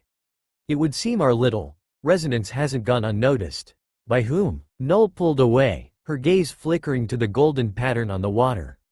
"By those who seek to control the flow of reality," she said cryptically. She pushed herself out of the hot spring, water cascading off her bare skin as she stood and turned to face him. Orochimaru followed suit, standing at the edge of the pool and watching as she began to dress herself, her movements smooth and graceful. He couldn't help but admire her form, even if it was just for a brief moment before his mind returned to the conversation at hand. "Do you mean other mages?" he asked, still trying to piece together what exactly had happened between them. Null finished dressing and turned back to him with a smirk. "Not quite," she said enigmatically. "But I wouldn't worry about them for now." "And why is that?" She reached out and traced a finger down his chest, causing a shiver to run through him. "Because you're too busy worrying about me," she teased. His grip tightened on her wrist, but he didn't pull away from her touch. Instead, he leaned in close so that their faces were mere inches apart. "I have every reason to be worried," he said lowly. Her grin spread wide, a dangerous edge to it. "Good," she whispered, her voice an intoxicating mix of amusement and seduction. Her wrist remained imprisoned in his grip, she made no attempt to escape. Instead, her fingers brushed against the underside of his jaw, lazily trailing along his skin as though she owned the moment, and him. "But worry won't save you," she added, crimson eyes narrowing with mischief. "Not from me." Orochimaru scoffed softly, though the sound lacked its usual venom. "Then perhaps I shouldn't bother worrying at all." His hold on her wrist slackened, but instead of releasing her, he allowed his fingers to slide downward, gliding along her hand with deliberate precision before finally letting go. "You're learning," she teased, though her tone carried an undeniable note of approval. "I like that. And you," he replied smoothly, his lips curving into a smirk that could rival her own, "are far too pleased with yourself." "I can't help it, you're too cute when you're flustered." She chuckled, the sound soft and wicked as she stepped back, distancing herself just enough to remind him that she was still the one in control, or at least, so she wanted him to believe. Her movements were as fluid and teasing as ever, her retreat deliberate and measured, like a cat toying with its prey. The air between them was thick with unresolved tension, both magical and physical, and Orochimaru knew better than to assume their little interlude had concluded. The golden pattern on the water, their shared resonance, it was all too significant to dismiss so easily. Something monumental had transpired, and as much as he despised being left with more questions than answers, he couldn't deny the allure of unraveling the enigma that was Null. His heart, an organ he had long considered merely a biological necessity, now pulsed with foreign desires, sending ripples of yearning through his veins. "Where do you think you're going?" he called after her, his tone equal parts demand and intrigue. Null paused mid-step, turning slightly to glance back at him over her shoulder. The dim light of the hot spring caught in her crimson eyes, making them gleam like molten rubies. She didn't answer immediately, savoring the weight of his question. Instead, she slowly turned back to face him fully, her arms crossing beneath the curve of her chest in a stance that was maddeningly confident. "Wherever I please," she said finally, her tone lilting and playful. "And what if where you please is right here?" he countered smoothly. His lips curled into a razor-sharp smile as he stepped forward, closing the distance between them with a predator's patience.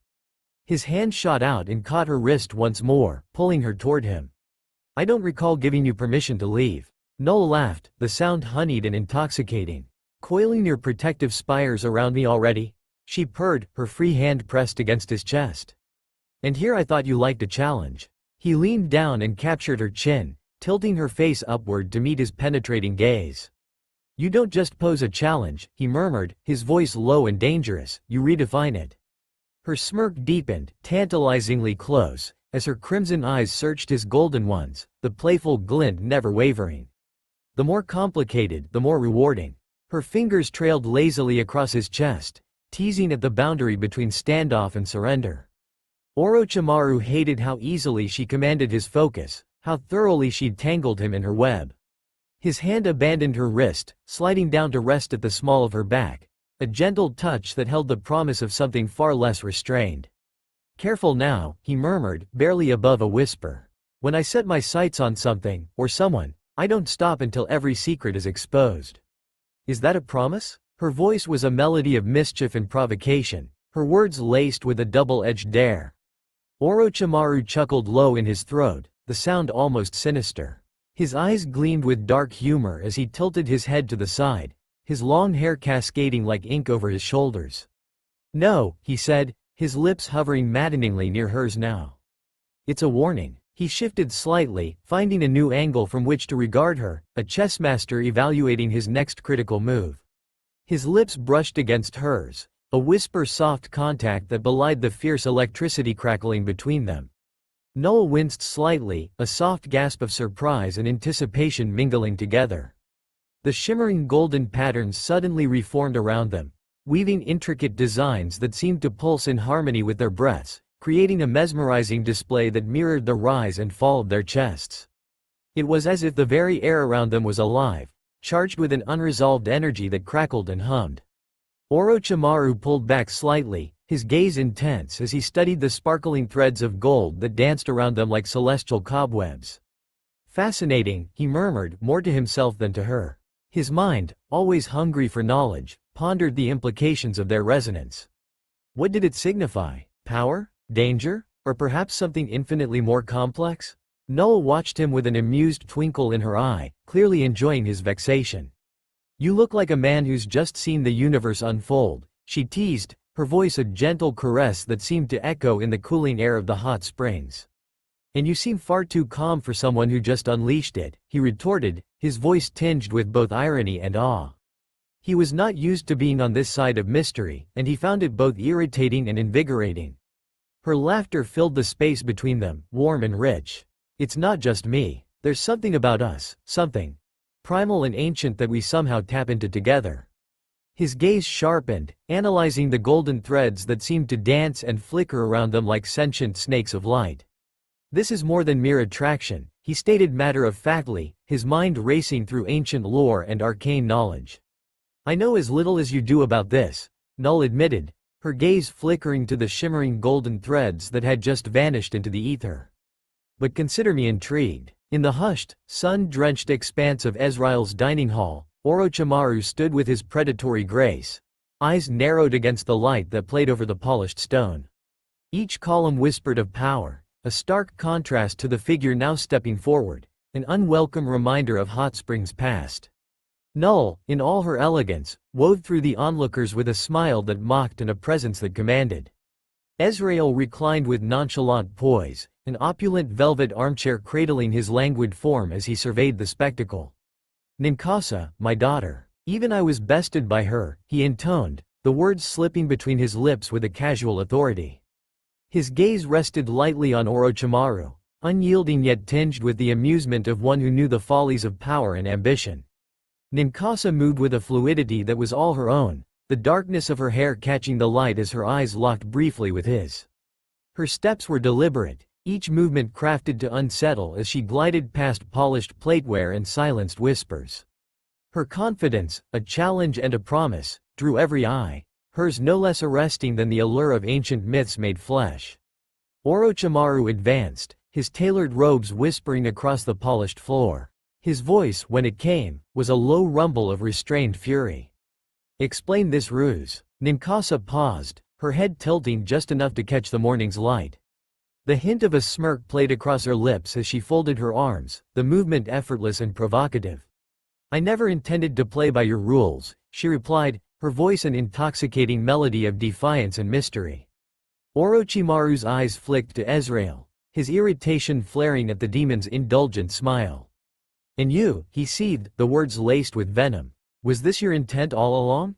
Ezreal, unfazed, waved a dismissive hand. "I merely let nature take its course." The room seemed to pulse with silent laughter, every gaze fixed on Orochimaru as he fought for composure. He turned back to Ninkasi, his resolve hardening against the magnetic pull of her presence. Her smirk widened, a mischievous glint in her eyes. "Come now, Orochimaru," she teased, her voice dancing around the edges of humor and challenge. "You always see deception where there's merely opportunity." Ninkasi stepped closer, her proximity an unspoken dare that ignited something reckless within him. Orochimaru's heart pounded with a mixture of annoyance and admiration, his usual composure threatened by her nearness. The air between them was a charged field of unspoken words and palpable tension. As Ninkasi leaned in, her scent, a heady mix of jasmine and danger, enveloped him, challenging his senses. "Why cling to anger when you can seize the challenge I offer?" she whispered, her breath tickling his ear. "After all, isn't that what you seek, Orochimaru? Something beyond the mundane bindings of this world?" It was a taunt wrapped in velvet, and it struck a chord deep within him. How could he deny it? His life's quest had always been to transcend the ordinary limits of human existence, to touch the divine. Orochimaru looked away momentarily, the truth in her words more piercing than he cared to acknowledge. Yet when he returned his gaze to her, it was with a renewed sense of purpose. "Very well," he conceded, his tone laced with reluctant respect. "Let us see then, what your vaunted challenge holds." Ninkasa's smile widened into a grin that belied the sharp edge of her next words. "I thought you'd never ask." Ezreal regarded them both with a knowing smile, gesturing languidly toward the table. "Sit," he commanded gently, the weight of his authority giving the word substance. Servants appeared like shadows given form, setting porcelain teacups before the sparring pair as if tea might coax civility from chaos. Orochimaru seated himself opposite Ninkasa, each leaning forward in a tableau of elegant confrontation. Her presence was infuriatingly magnetic, her scent and her aura weaving through his senses like an enchantment he could neither dispel nor deny. "Deception is a dangerous game," he stated, his tone measured but edged with challenge. Her eyes glinted, red as embers against morning's light. Especially for those unaccustomed to losing, she parried smoothly, lifting her cup with deliberate ease, savoring both the tea and the reaction it provoked. Orochimaru's hand tightened around his own cup, the porcelain dangerously close to cracking under the force of his grip. "And what might you be implying, Ninkasa?" he queried, his voice a low thrum of contained power.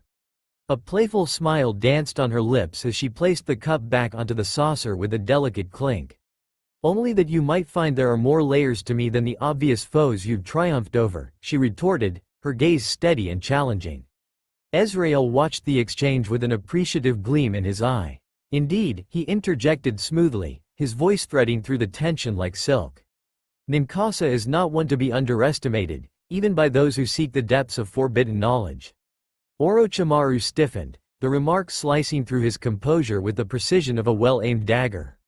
The conversation shifted as Ezreal directed their attention to a large, intricately detailed map spread out across the table.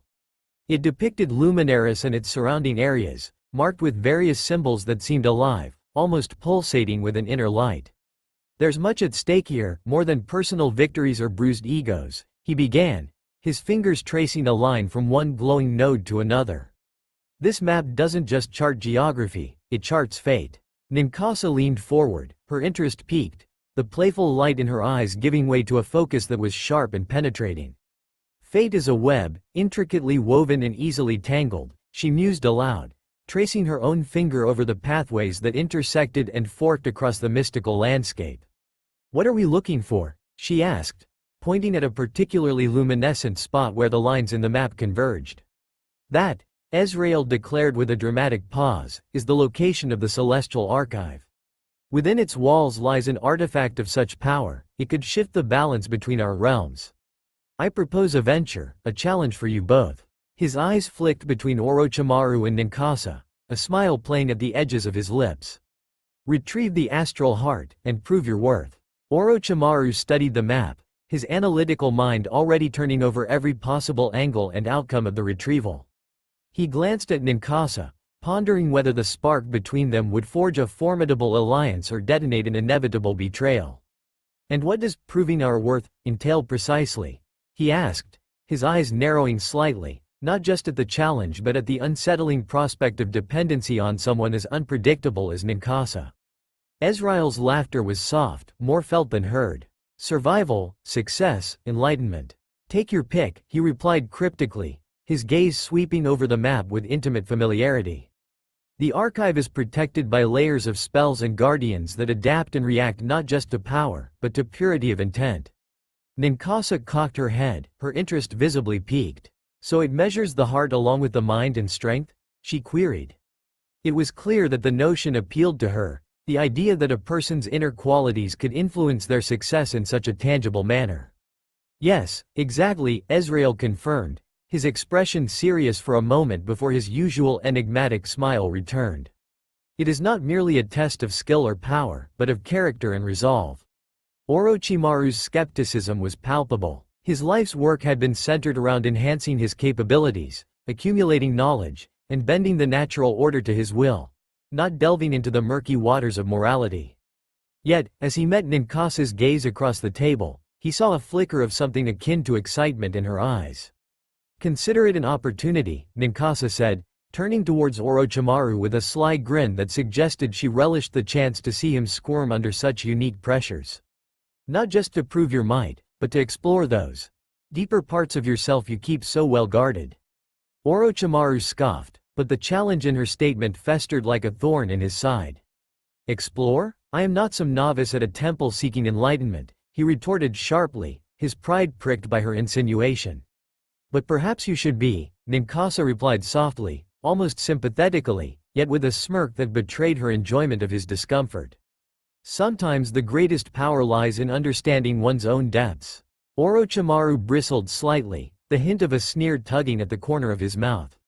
"Perhaps," he conceded grudgingly, his mind already racing through scenarios and strategies. "But let us not forget that the path to enlightenment does not require one to be saintly. Sometimes, it is those with the darkest hearts who most keenly understand the nature of light."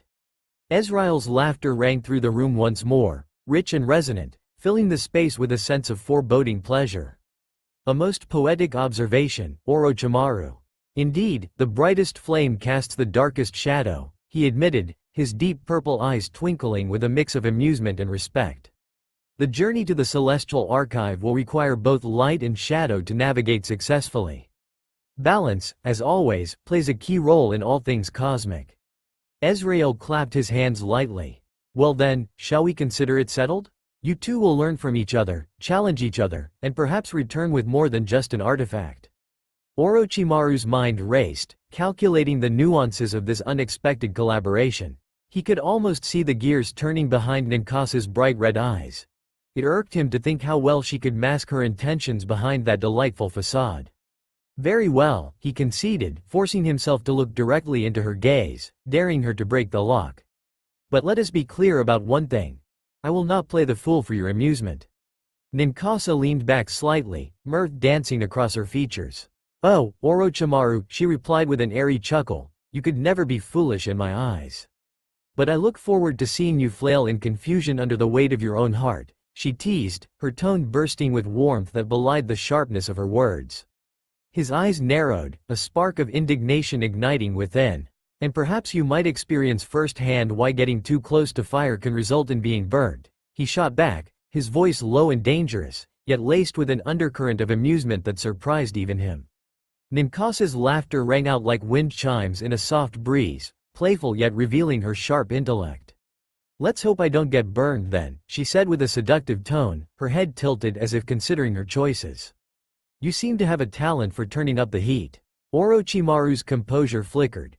Irritation flared into something dangerously close to intrigue.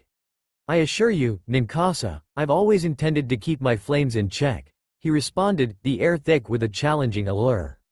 "Maybe we should start this adventure together in the most exciting way," she proposed, leaning in with a confidence that unsettled him. Orochimaru felt an involuntary rush of heat rise to meet her daring gaze. It was both exhilarating and infuriating. What kind of madness was this? To be drawn so thoroughly into the orbit of a woman who flirted with danger like a cat playing with fireflies. He cursed himself for even engaging with her on such intimate grounds, yet his resolve teetered on a precarious edge. "Exciting? You mean reckless," he countered, each word laced with dry amusement as he tried to maintain some semblance of dignity. But inside, curiosity gnawed at him, hinting at possibilities unfamiliar and tantalizing. Ninkasa's voice was a honeyed whisper, a promise gleaming in her eyes as she leaned ever closer, the world around them fading into a background hum of anticipation. "What's the fun in playing it safe?" Ezreal chuckled softly, clearly relishing the banter unfolding before him like a theatrical performance. He leaned back in his chair, watching the two spar with words as if he were observing the birth of a new masterpiece. Orochimaru stood up with a graceful ease and adjusted the folds of his white robes, casting a sideways glance at Ninkasa. "Let us not waste time with idle talk. If we are to embark on this ridiculous endeavor, we must prepare." Ninkasa rose, a playful smirk still etched on her features as she straightened her own dress, the fabric hugging her curves in a way that both dazzled and distracted. She mirrored his stance, her eyes sparkling with mischief. "Ah, a scholar of the arcane and a strategist at heart," yet still so easily baited into distraction, she teased, a bemused smile gracing her lips. Hurry, then, after all, the chase is what makes it worthwhile. Orochimaru shook his head, caught between irritation and an exhilarating thrill that tightened his chest. Do try not to fall behind, Ninkasi. I wouldn't want you to miss out on my brilliance, he countered, his voice a low, dangerously teasing timbre that danced on the line between jest and sincerity. In the sprawling courtyard of the palace, Ninkasi's laughter rippled through the air, drawing murmurs and sidelong glances from those gathered. Her body moved with a seductive confidence, as if the space around her was bending to her whim. Eyes caught in her orbit didn't stand a chance. Orochimaru followed closely, his own presence an intense counterpoint to her vibrant energy. He couldn't help but watch the way she commanded attention, it both intrigued and infuriated him. Two guards fumbled over themselves, caught between duty and desire. One ran a shaky hand through his hair, the other cleared his throat with an awkward cough. Ninkasi's attention was like sunlight, blinding and warming and impossible to ignore. You know I can't resist a man in uniform, Ninkasi purred, her voice smooth and sultry as she leaned in so close that the guards nearly dropped their spears in surprise. Well, we're here to serve, the taller one stammered, face flushing as Ninkasi's laughter rang out again, musical and enchanting. You serve so well, she teased, her fingers danced along his arm, and her lips curled into a mischievous grin. The guards' expressions shifted from dutiful warriors to wide-eyed admirers, the air thick with their barely contained awe. Orochimaru watched the way she played them all, how easily she twisted them around her little finger. He didn't like it, not one bit, but he couldn't look away. He wouldn't give her the satisfaction of seeing him rattled. Not this time. Tell me, boys, do you like your ladies as assertive as your spear techniques? She chimed, voice dripping with faux innocence, her eyes glinting with amusement. Not many women as talented as you, one replied, struggling for words as Ninkasi laughed brightly.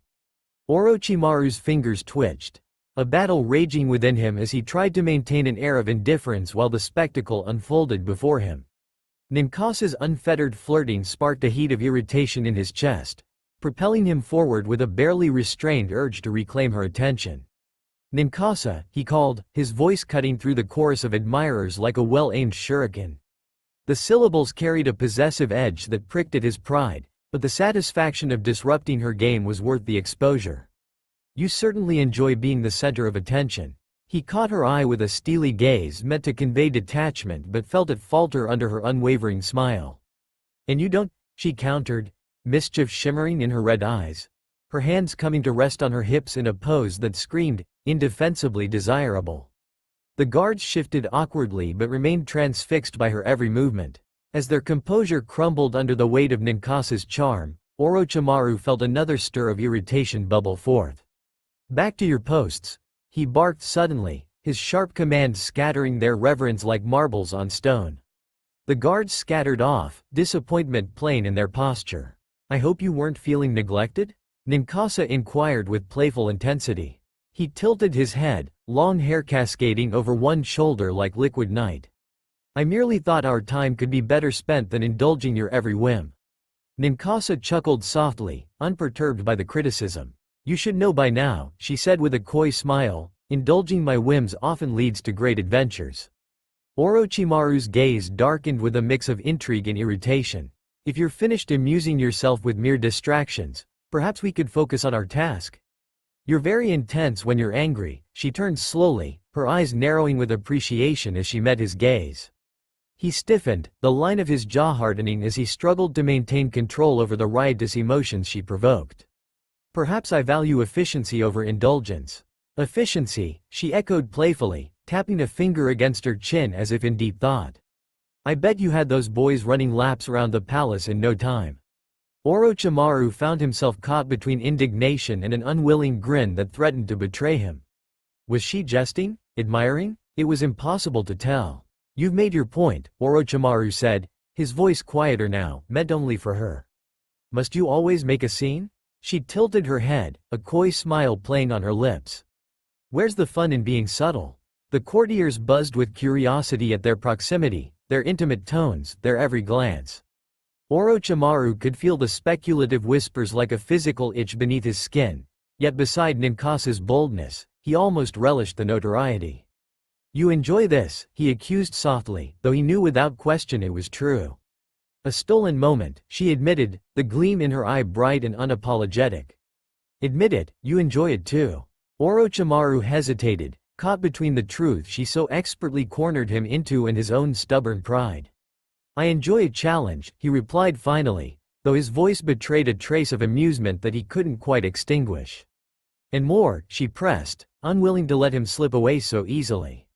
He glanced upward to avoid the weight of her gaze. "And more," he echoed, the admission dragging itself reluctantly from his lips. Ninkasi laughed, the sound full-bodied and rich, drawing yet more attention their way. Lured by her magnetic pull and irked by her assumptions, Orochimaru fought to direct their focus back to the matter at hand. "Come," he said tersely, though still lingering close enough for their shoulders to brush as they walked. She fell into step beside him, an easy grace in her movements that belied the kind of readiness he suspected she always kept in reserve. Her presence was like a constant flame, its warmth vexing in how quickly he'd grown used to it. The air grew colder as Orochimaru and Ninkasi descended into the depths of the restricted archives, the corridors narrowing into dim-lit passages that seemed to press upon them. Here, history lingered in every shadow, waiting to be unearthed by those daring enough to brave its treacherous defenses. Orochimaru led, his senses honed to the traps and sigils that whispered promises of sudden, violent ends. Ninkasi followed close, her excitement palpable in the way she flowed through the dangers. The stone walls around them were inscribed with ancient runes, faintly glowing in hues of blue and green, casting eerie reflections that danced along the smooth floors. These inscriptions pulsed like the heartbeat of a slumbering titan, foretelling both the power and the peril of the secrets kept within. Every step Orochimaru and Ninkasi took was a calculated gamble against the hidden guardians of this place. "What do you know about this artifact?" Orochimaru asked, his curiosity overtaking his disgruntlement. He avoided glancing back at her for too long, wary of the effect her presence had on his ability to think clearly. "It is not just a relic, but a key," she replied. "Rumor has it that it can unlock the deeper mysteries of our realms, bridging gaps we never knew existed." The corridor narrowed, and the temperature dropped sharply, chilling them to the bone. Layers of magical defenses, complex and deadly, shifted like predators sensing prey. The air shimmered with the promise of devastation. "Stay focused," Orochimaru muttered, his voice a quiet command in the silence that enveloped them. Ninkasi replied with a smirk, her eyes alight with mischief. "Who says I'm not?" An explosive glyph flared to life, sensing their presence. Orochimaru's hand shot out, stopping Ninkasi mid-stride. The sigil's energy crackled, a brief and terrifying promise, before fizzling into nothingness. "Thought you'd lost your touch," Ninkasi quipped, a teasing smile playing on her lips despite the stakes. "Stay alive long enough, and you'll see plenty more," he retorted, eyes forward, already scanning for the next threat. The walls loomed higher, the light grew dimmer, and the temperature plunged even further. They descended deeper into the archives, where few dared to venture and even fewer survived. The intensity was suffocating, wrapping around them like a vice. Suddenly, a doorway shimmered before them, a tantalizing promise of the impossible. Starlight twisted and curled around itself, creating an entrance to the celestial archive, that fabled repository of ancient knowledge where no ordinary being dared to tread. Orochimaru felt the familiar pull of obsession thrumming through his veins. This place was a siren call, an irresistible lure, and yet his attention was drawn to the figure beside him, Ninkasi. "Impressive," she said, her voice carrying a lilting amusement as her red eyes reflected the doorway's brilliance. Her presence seemed to warp the very light around her. "You speak as if it's already yours," Orochimaru replied, a subtle challenge lacing his smooth tone. Ninkasi laughed, a sound that was both infuriatingly carefree and maddeningly infectious. "Well, it won't be if we stand here bantering all day." She stepped forward, and Orochimaru followed. The temperature plummeted the moment they entered, a biting cold that gnawed at the edges of perception, but it soon shifted to a cloying warmth that wrapped around them like a suffocating embrace. Crystalline shelves spiraled infinitely upward, a vast and shifting cosmos of knowledge that seemed alive, as if mocking their presence with its endless mysteries. Ninkasi moved with practiced grace, her long dark hair flowing behind her as she navigated the archive's labyrinthine paths.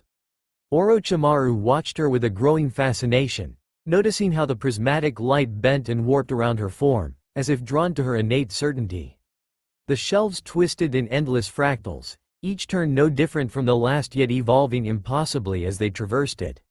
Orochimaru's mind thrilled at the complexity, an ever-shifting riddle begging to be solved. He pressed onward, his resolve hardening against the pull of distraction. But in truth, her presence nettled him with strange emotions that refused to untangle.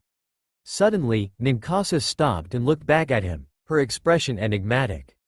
"Have you noticed?" she called out, words echoing off crystalline walls. "Noticed what?" Orochimaru asked, feigning disinterest even as curiosity prickled at him. "The archive alters its path based on who dares to enter. You are here with me, so it mirrors the ones most like us." Her gaze held his with a knowing intensity. He hesitated, then nodded, unwilling to admit she saw something he had not. "Then we're close," he said, his words crisp and eager. Ninkasi's eyes danced with amusement. "Or very far," she teased, before gracefully darting down another crystalline corridor. Orochimaru surged after her, driven by his desire to outpace both her and the archive itself. The air around them crackled with an energy that responded differently to each of them. Ninkasi moved with ease, her certainty bending reality to her will. But Orochimaru felt a growing hostility, the very space twisting against his ambition. He refused to be deterred, pushing forward with relentless determination, but the effort cost him. For once, he found himself forced to rely on another. He had initially dismissed her abilities as mere tricks, clever illusions that lacked the depth of true power, but he found himself re-evaluating that assumption. "You're staring," Ninkasi teased without looking back, her words tinged with the usual mischief. "I was evaluating the threat," Orochimaru replied, though he knew she sensed the shift in him. "Really? Is that what I am?" Her laughter echoed through the aisles, and for a moment, he was certain it carried an edge of triumph. A smirk appeared on his face, and he spoke with a hint of condescension. "No, you're a distraction." She paused, a playful challenge in her posture. "Maybe you should evaluate me more closely." He stepped closer, drawn by her audacity and the strange magnetism of her presence, but a sudden rupture in the air stopped him. The archive lashed out, sensing his wavering resolve. Shadow guardians emerged from the crystalline walls, their forms twisting with volatile energy. The path behind them vanished into darkness. "We see you," the guardians intoned, their voices layered like echoes within echoes. Orochimaru tensed, the sudden threat an affront to his control. He bit back frustration, summoning his will to combat. The guardians loomed with an inscrutable menace, dark and shifting, like sentient voids against the luminous backdrop. "You should run," Ninkasi called out with feigned concern, though her eyes shone with anticipation rather than fear. "Hardly," Orochimaru replied, refusing to be daunted. "I suggest you keep up." The guardians bore down with relentless speed, energy crackling at their edges. They lunged towards him, and Orochimaru turned their proximity to his advantage, evading attacks by a hair's breadth and absorbing what he could of their force. The archive seemed to resist him, its hostility sharpening in response to his presence. For every guardian that he dispelled, two more replaced it, the assault overwhelming even someone of his skill.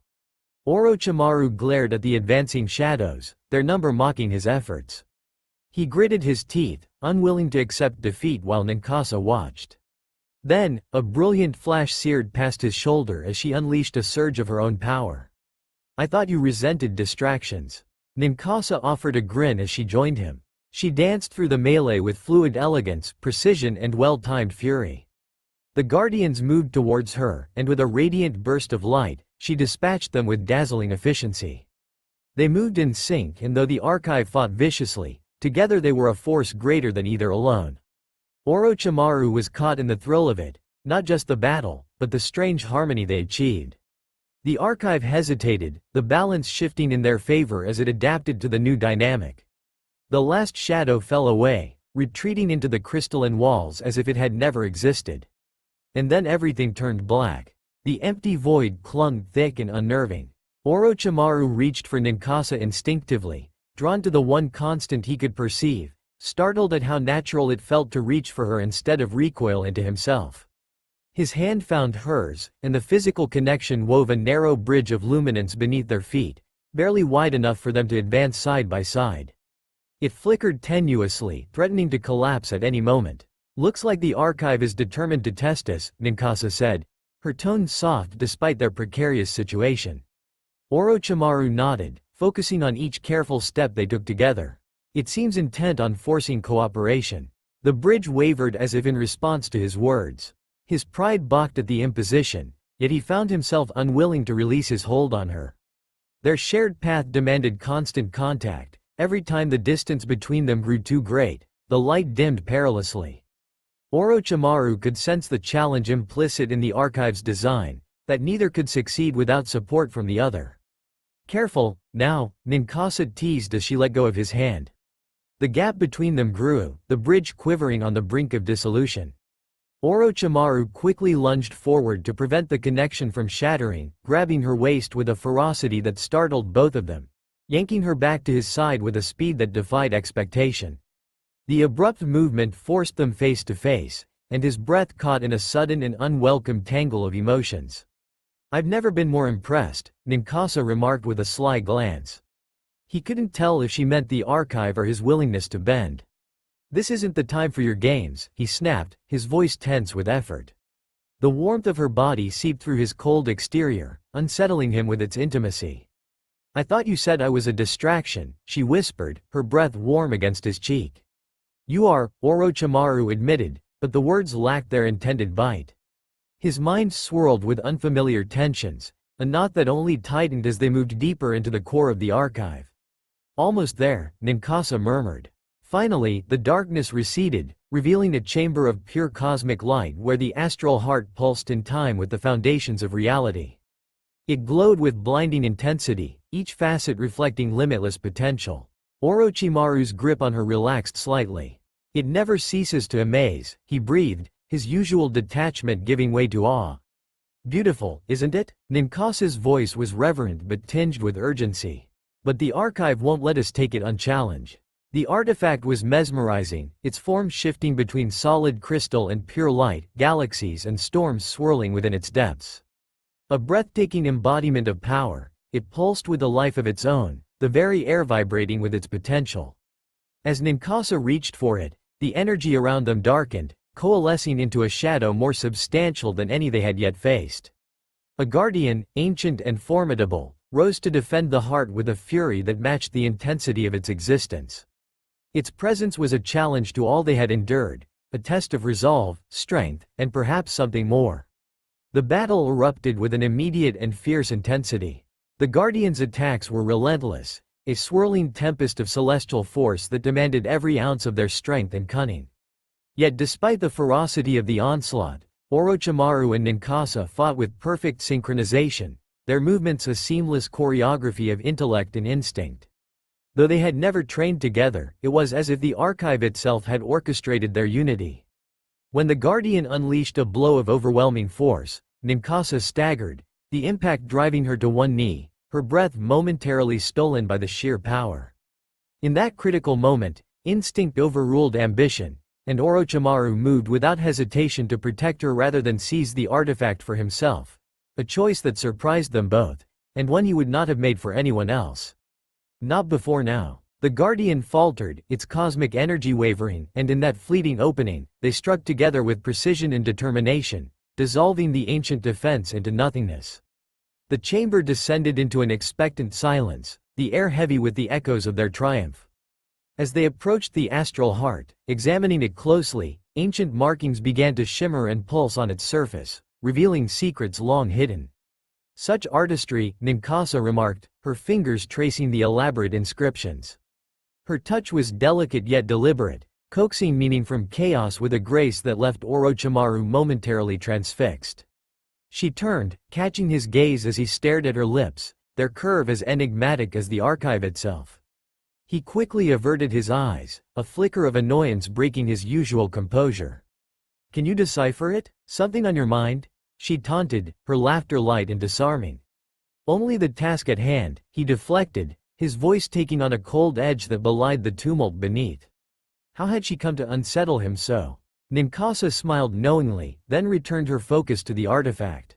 "This isn't just a key," she whispered, her red eyes wide with shock. "It's a weapon capable of tearing apart the boundaries between realms." Orochimaru's expression darkened as he realized the implications. In the wrong hands, it could destroy everything. Their eyes met in a moment of shared understanding, both forced to confront their own motivations for seeking the artifact and the consequences their actions might bring. It was a revelation as profound as any they had uncovered in the archive, leaving them to question not only their quest but the nature of their connection, a mystery as deep and complex as the universe itself. Ninkasi and Orochimaru stood before Ezreal.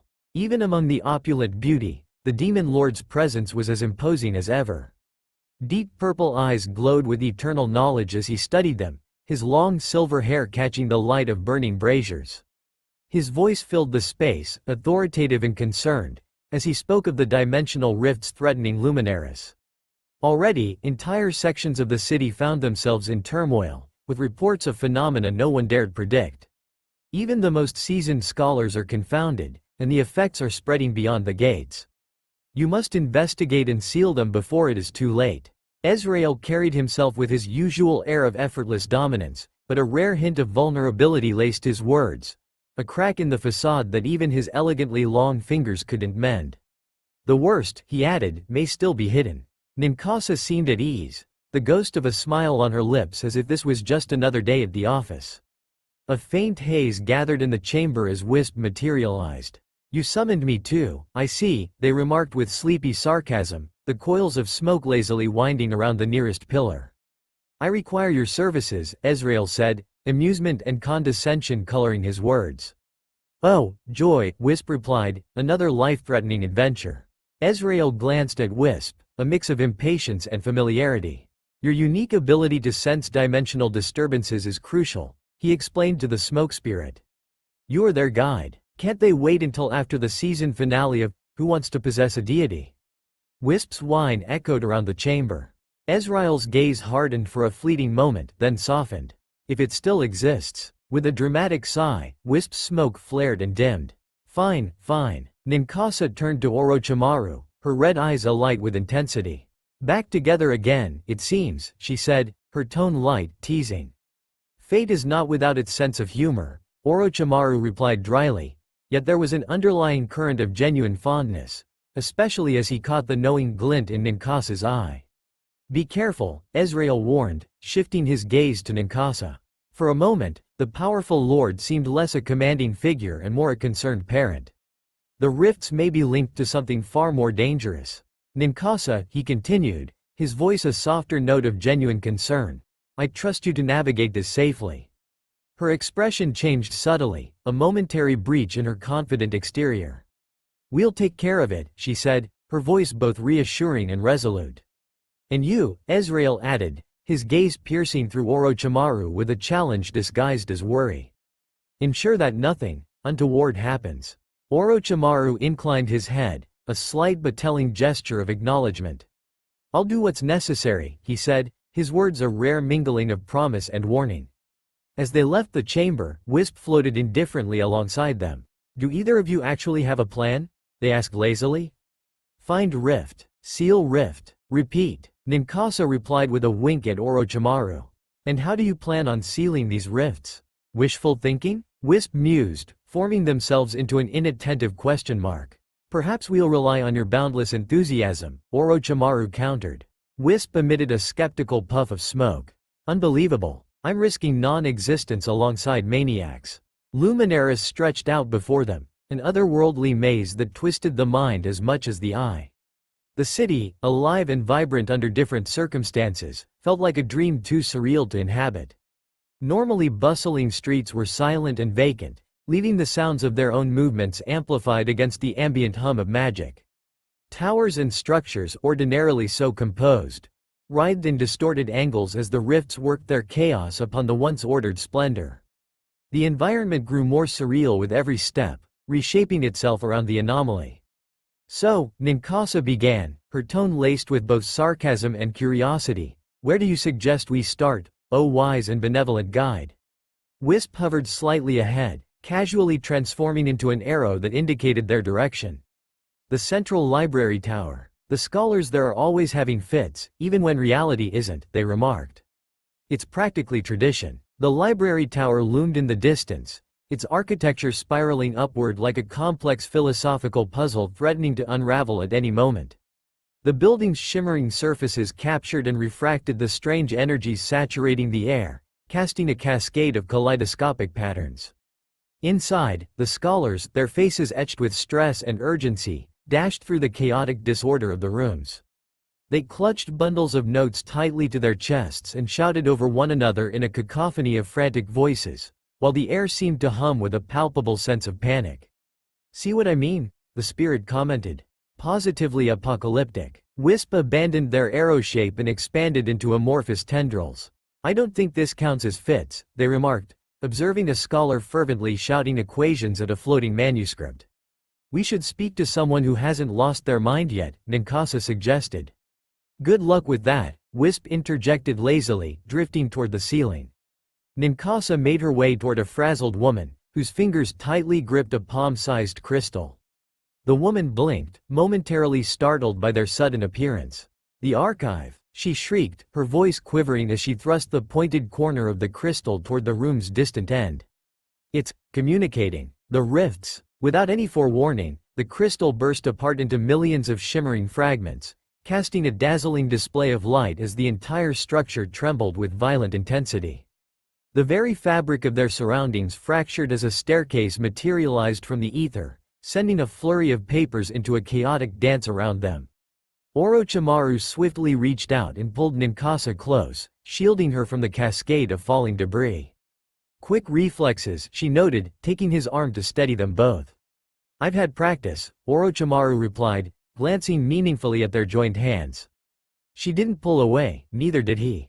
"If I didn't know better," Ninkasi murmured, her voice teasing but edged with sincerity, "I'd say you're worried about me." He smirked, a delicate balance of affection and denial playing across his lips. "You don't know better. You two should really consider therapy," Wisp yawned. "I'll supervise from a safe distance." The woman edged forward, her face a mask of desperation. "The shadow entities," she stammered, her eyes wide with rising terror. "They're coming." "Yes, well, I don't intend to wait for them," Wisp responded flippantly. Her fingers, shaking but determined, clutched at Orochimaru's sleeve as though he was the last solid thing in a dissolving universe. "You must close the rift," she pleaded, her previous mania tempered by newfound resolve. "If it grows, if it reaches," her voice trailed off as Ninkasi withdrew a radiant gem from her sleeves, its vibrant colors swirling like miniature galaxies. "The astral heart." The woman watched, transfixed as Ninkasi raised it aloft and the air throbbed with its cosmic energy. Realization lit her panic-stricken face. "You hold the way through the darkness," she whispered, a mixture of awe and relief in her voice as she wrapped her arms around Ninkasi and Orochimaru both, clutching them like saviors. As the rickety building threatened to collapse around them, the astral heart pulsed, sending jolts of energy through the air until it pointed unmistakably toward the newly formed staircase. Wisp's tendrils danced with mocking delight. "See? I told you there were plenty of stairs to climb in Luminaris." Ninkasi nodded to Orochimaru, who took the first step up the stairs. As they ascended, the stairway unwound like an endless ribbon, spiraling through luminescent mist and indistinct whispers. Walls of blinding white and churning shadows surrounded them, shifting in and out of phase with their reality. Soft echoes reverberated around them, creating a symphony of haunting sounds that seemed to call from another realm. Yet, after navigating several impossibly sharp and disorienting turns, the staircase showed no sign of ceasing its upward journey. "It never ends," Orochimaru muttered, though his voice held a note of wonder rather than dread. The stairway seemed almost sentient, its ever-changing contours reacting to their very presence. Wisp floated with practiced disinterest, their silvery form collapsing into a vague shrug. "It's only endless if you have no imagination," they drawled. "The storyteller is as lazy as the listener," Ninkasi added, the astral heart glowing brightly in her palm. Orochimaru's eyes narrowed, glinting with conspiratorial excitement. "So we must tell a different story." He focused intently on the surging energy patterns within the stairway, and the world surrounding them warped, the dizzying reality bending as if it had been eagerly anticipating this transformation. There, he proclaimed, as the maze of stairs suddenly coalesced into a single, coherent path.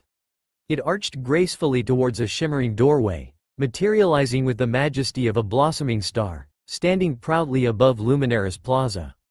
Taking shortcuts now? Ninkasi let out a soft, melodic laugh, her voice carrying a hint of amused admiration. We were just warming up, said Wisp, already extending toward the imposing doorway, the vibrant hues of Luminaris swirling beneath them like a living tapestry. The central plaza, once the city's crowning gem, now strained under the rift's immense force. Crystal towers leaned at impossible angles, like elegant dancers mid-fall, their surfaces catching the chaos in glittering detail. Ninkasi walked with her usual fluid grace, a juxtaposition to Orochimaru's precise strides. Do you think Ezreal knows more than he lets on? He mused. It would be unlike him not to, she replied with a teasing note. Or he could just be genuinely worried, Orochimaru suggested. That would be most unprecedented, she said, unable to suppress a slight smirk. The closer they got to the larger rift, the more chaotic their surroundings became. Spires unraveled from the skyline, their elongated forms swinging like pendulums before snapping back into place. Luminescent plants flickered violently, their light erratic and anxious. Ninkasi squinted at a shift in the air, one that bent like a warped mirror around them. Is it just me, she asked with a feigned innocence, or are we walking on clouds? The ground beneath them was indeed dissolving into vaporous wisps, each step threatening to plunge them somewhere unknown. Not all of us, Wisp commented smugly. They pressed on, the vibrant distortions increasing in ferocity as they approached the anomaly. The astral heart glowed brighter with every step, casting intricate designs in the air, reflecting the energy of Luminaris and responding to Ninkasi as if attuned to her very essence. Orochimaru watched the artifact, and her, with deep fascination. It's reacting differently to you, he observed, his voice laced with both intrigue and something almost like envy. She raised an eyebrow, the challenge playful. Jealous? His eyes met hers, an unreadable intensity behind them. Merely curious, he said, though his expression spoke of something far less casual. Ninkasi slowed, the astral heart in her hand intensifying its light. Here, she said, passing it to him. Their fingers brushed, causing a momentary surge of energy that pulsed between them like a living thing. He held the artifact, the unexpected charge lingering as the crystal reacted to his touch. Interesting, was all he managed, his voice composed despite the fleeting but undeniable connection. Wisp watched with what might have passed for mild interest if the spirit had the energy to muster it. If you two could channel that tension into something useful, they remarked, we might actually get somewhere. Reality buckled and twisted around them, morphing straight lines into curves and stillness into motion, as they reached a massive distortion that engulfed the surroundings like a cosmic wound. Structures flickered between dimensions, the instability in artist's madness, a mathematician's nightmare. Orochimaru and Ninkasi shared a charged glance, the moment unbroken except by the pulsing light between them. Wisp floated above, their irreverence momentarily stilled as they displayed an unlikely expertise. Hold it like this, focus your energy through the central axis, and, they instructed. Orochimaru and Ninkasi complied, their concentration deep and shared. The artifact shone with radiant energy, facets reflecting endless possibilities as they focused their will. Wisp's voice cut through the tumult, surprisingly clear. Hold that thought. For a brief moment, it seemed as if they had tamed the chaos.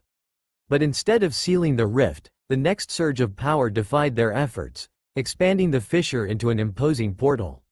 The entire city quaked with the magnitude of the opening. And that wasn't supposed to happen. Wisp shrank back, their nonchalance momentarily displaced by surprise. Orochimaru shot the spirit a piercing look, his frustration etched into every tense muscle of his face, the taut set of his jaw, and the sharpness of his eyes. Ninkasi frowned, her red eyes fixed on the undulating portal. Now is more unstable than before, she observed with a mix of concern and intrigue.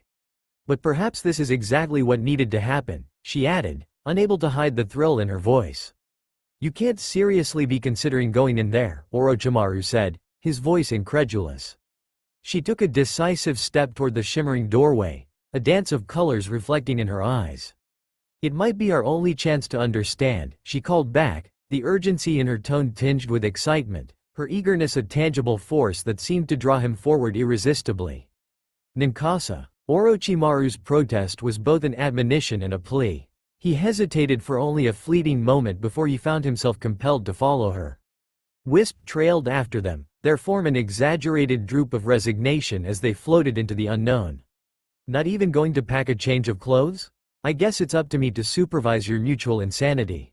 The portal expelled them into an unknown dimension, each breath laden with a sharp, electric promise of discovery. Ancient apparatus stood in vast array, tables groaning beneath the weight of unfinished dreams and dangerous knowledge. The laboratory seemed to stretch without end, a ghostly monument to ambitions. Here, unfathomable mechanisms spun and whirred, their gears encrusted with eldritch symbols. Glowing tubes lined the room, snaking between precarious stacks of scrolls and tomes, all humming with the cadence of a mind at once brilliant and unhinged. It was a place that seemed to exist beyond reason, a utopia for the curious and the reckless. Orochimaru moved among the relics, his touch almost reverent. A lifetime's work, he murmured, though envy and awe wove through his words. He picked up a fragment of a delicate contraption, its parts intricate beyond comprehension. Or perhaps several. Wisp hovered between the shelves, their lazy demeanor replaced with an uncharacteristic focus as they examined the laboratory's relics. This place shouldn't exist, they finally said, their voice lacking its usual flippancy. It's a fragment of something larger, a realm that was destroyed long ago. Abandoned or waiting? Ninkasi mused aloud, her eyes tracing the intricate chaos. Depends on your perspective, Wisp responded. I'd say abandoned, until now. This knowledge, it's extraordinary, Orochimaru whispered, fingers tracing a glowing blueprint suspended in ethereal light. The diagram danced between representations of machinery and arcane formulas, a merging of intellect and sorcery. Ninkasi watched him with a mix of amusement and caution. You look like a child in a candy store, she teased. Look at this, Orochimaru marveled, holding up a particularly detailed scroll. Do you see the potential here? It's limitless. More like a pyromaniac in an armory, Wisp interjected, their forms stretching into a comfortable hammock among the drifting scrolls. Orochimaru unfurled another scroll, his eyes captivated by the elegant script that seemed to glow with sinister promise. This realm is a testament to my vision, he insisted, his voice alive with certainty. Wisp chimed in with mock despair. He's back to his old research habits. Say goodbye to any kind of social life. You know what happens when you pursue something too blindly, Ninkasi warned, though her voice was gentle. Orochimaru's expression turned defiant, his resolve hardening as he surveyed the sprawling expanse of the laboratory. And let all this be lost? He countered, the sharp edge of his voice daring them to challenge his conviction. No, we're on the brink of something unparalleled. Ninkasi hesitated. What do you propose? We explore further, he urged, his fervor unmasked. Wisp watched with what might have been exasperated resignation, their smoky presence drifting in lazy circles. And here I thought we were topping the charts for most irresponsible decisions. Ninkasi moved to Orochimaru's side, glancing over to catch his eye. It doesn't have to consume you, she offered softly. Orochimaru's lips curved ever so slightly, but before he could respond, the astral heart pulsed in his hand, casting ripples of light across the walls. That looks ominous, Wisp noted, their form elongating as they craned to watch. Ninkasi's brow furrowed with concern. What's happening to it? The energy here must be amplifying its power, Orochimaru guessed. Suddenly, the artifact flared, a brilliant, blinding flash. Papers burst into flame, and currents of raw energy coursed through the machinery with a feral, chaotic intensity. Amplifying or overloading? Ninkasi's fingers brushed against the radiant crystal, steadying it with calm focus. The heart shimmered in response, its energy settling into a rhythmic pulse with growing stability. Orochimaru exhaled a breath he didn't realize he was holding. Ninkasi let out a soft, knowing laugh. Still think you can control all this? It's attuned to us. We'll close the gap when we need to, he said, his voice carrying an unexpected note of satisfaction. That's one way to look at it, Ninkasi replied, her skepticism balanced by an undeniable warmth. Or we might become one with the explosion. Wisp sank into an imaginary chair, their smoke-formed elbow resting lazily on an ethereal table. I guess we're settling in for the long haul, then? Ninkasa's gaze flickered toward the swirling shadows, her posture serene but determined. Seems like it. They moved deeper into the labyrinth of knowledge, every corner revealing new wonders until they reached a sealed chamber at the far end of the laboratory, its door marked with intricate wards and bindings that thrummed with power. Orochimaru's eyes widened with anticipation as he studied the enchantments. "Stay back," he instructed, his eagerness palpable. Orochimaru's fingers traced the symbols, their glow reflecting in his eyes. He felt them shift under his touch, bending to his will. Ninkasi stayed a step behind, her wariness tempered by fascination. "Why do I sense this won't be as easy as you think?" "You have no faith in me," he retorted, the hint of a smile contradicting the accusation. The door trembled under the pressure of his intent, the wards crackling with reluctance before splintering in a brilliant cascade of light. It swung open with an ominous groan, revealing a chamber filled with rows of ethereal crystals, each suspended like a frozen heartbeat in time. Wisp hovered nervously at the threshold, their form flickering like a candle in a storm. "This is very, very bad," they said with the solemnity of someone realizing the magnitude of their predicament. A crystal released itself from the air, falling into Orochimaru's hands. "These are prophecies." Ninkasi peered over his shoulder, her expression shifting from bemused to serious. "Detailed accounts of the Void Devourer. Its hunger knows no bounds." She read one of the lines, her voice soft. "All realms, all life." Wisp drifted closer, their smoky form darting between Orochimaru and Ninkasi. "You two should really stop before you uncover something you can't handle," they warned, the words heavy with an uncharacteristic weight. "Some of these might be recent," Ninkasi suggested. "Or unfinished," Orochimaru added, holding the crystal to the pulsing glow of the astral heart. He felt the connection between them, a current of possibilities surging through his veins. A ripple of energy coursed through the chamber, as if the crystals themselves had heard and responded. Orochimaru's hands glowed with preternatural light, every fragment vibrating with potential.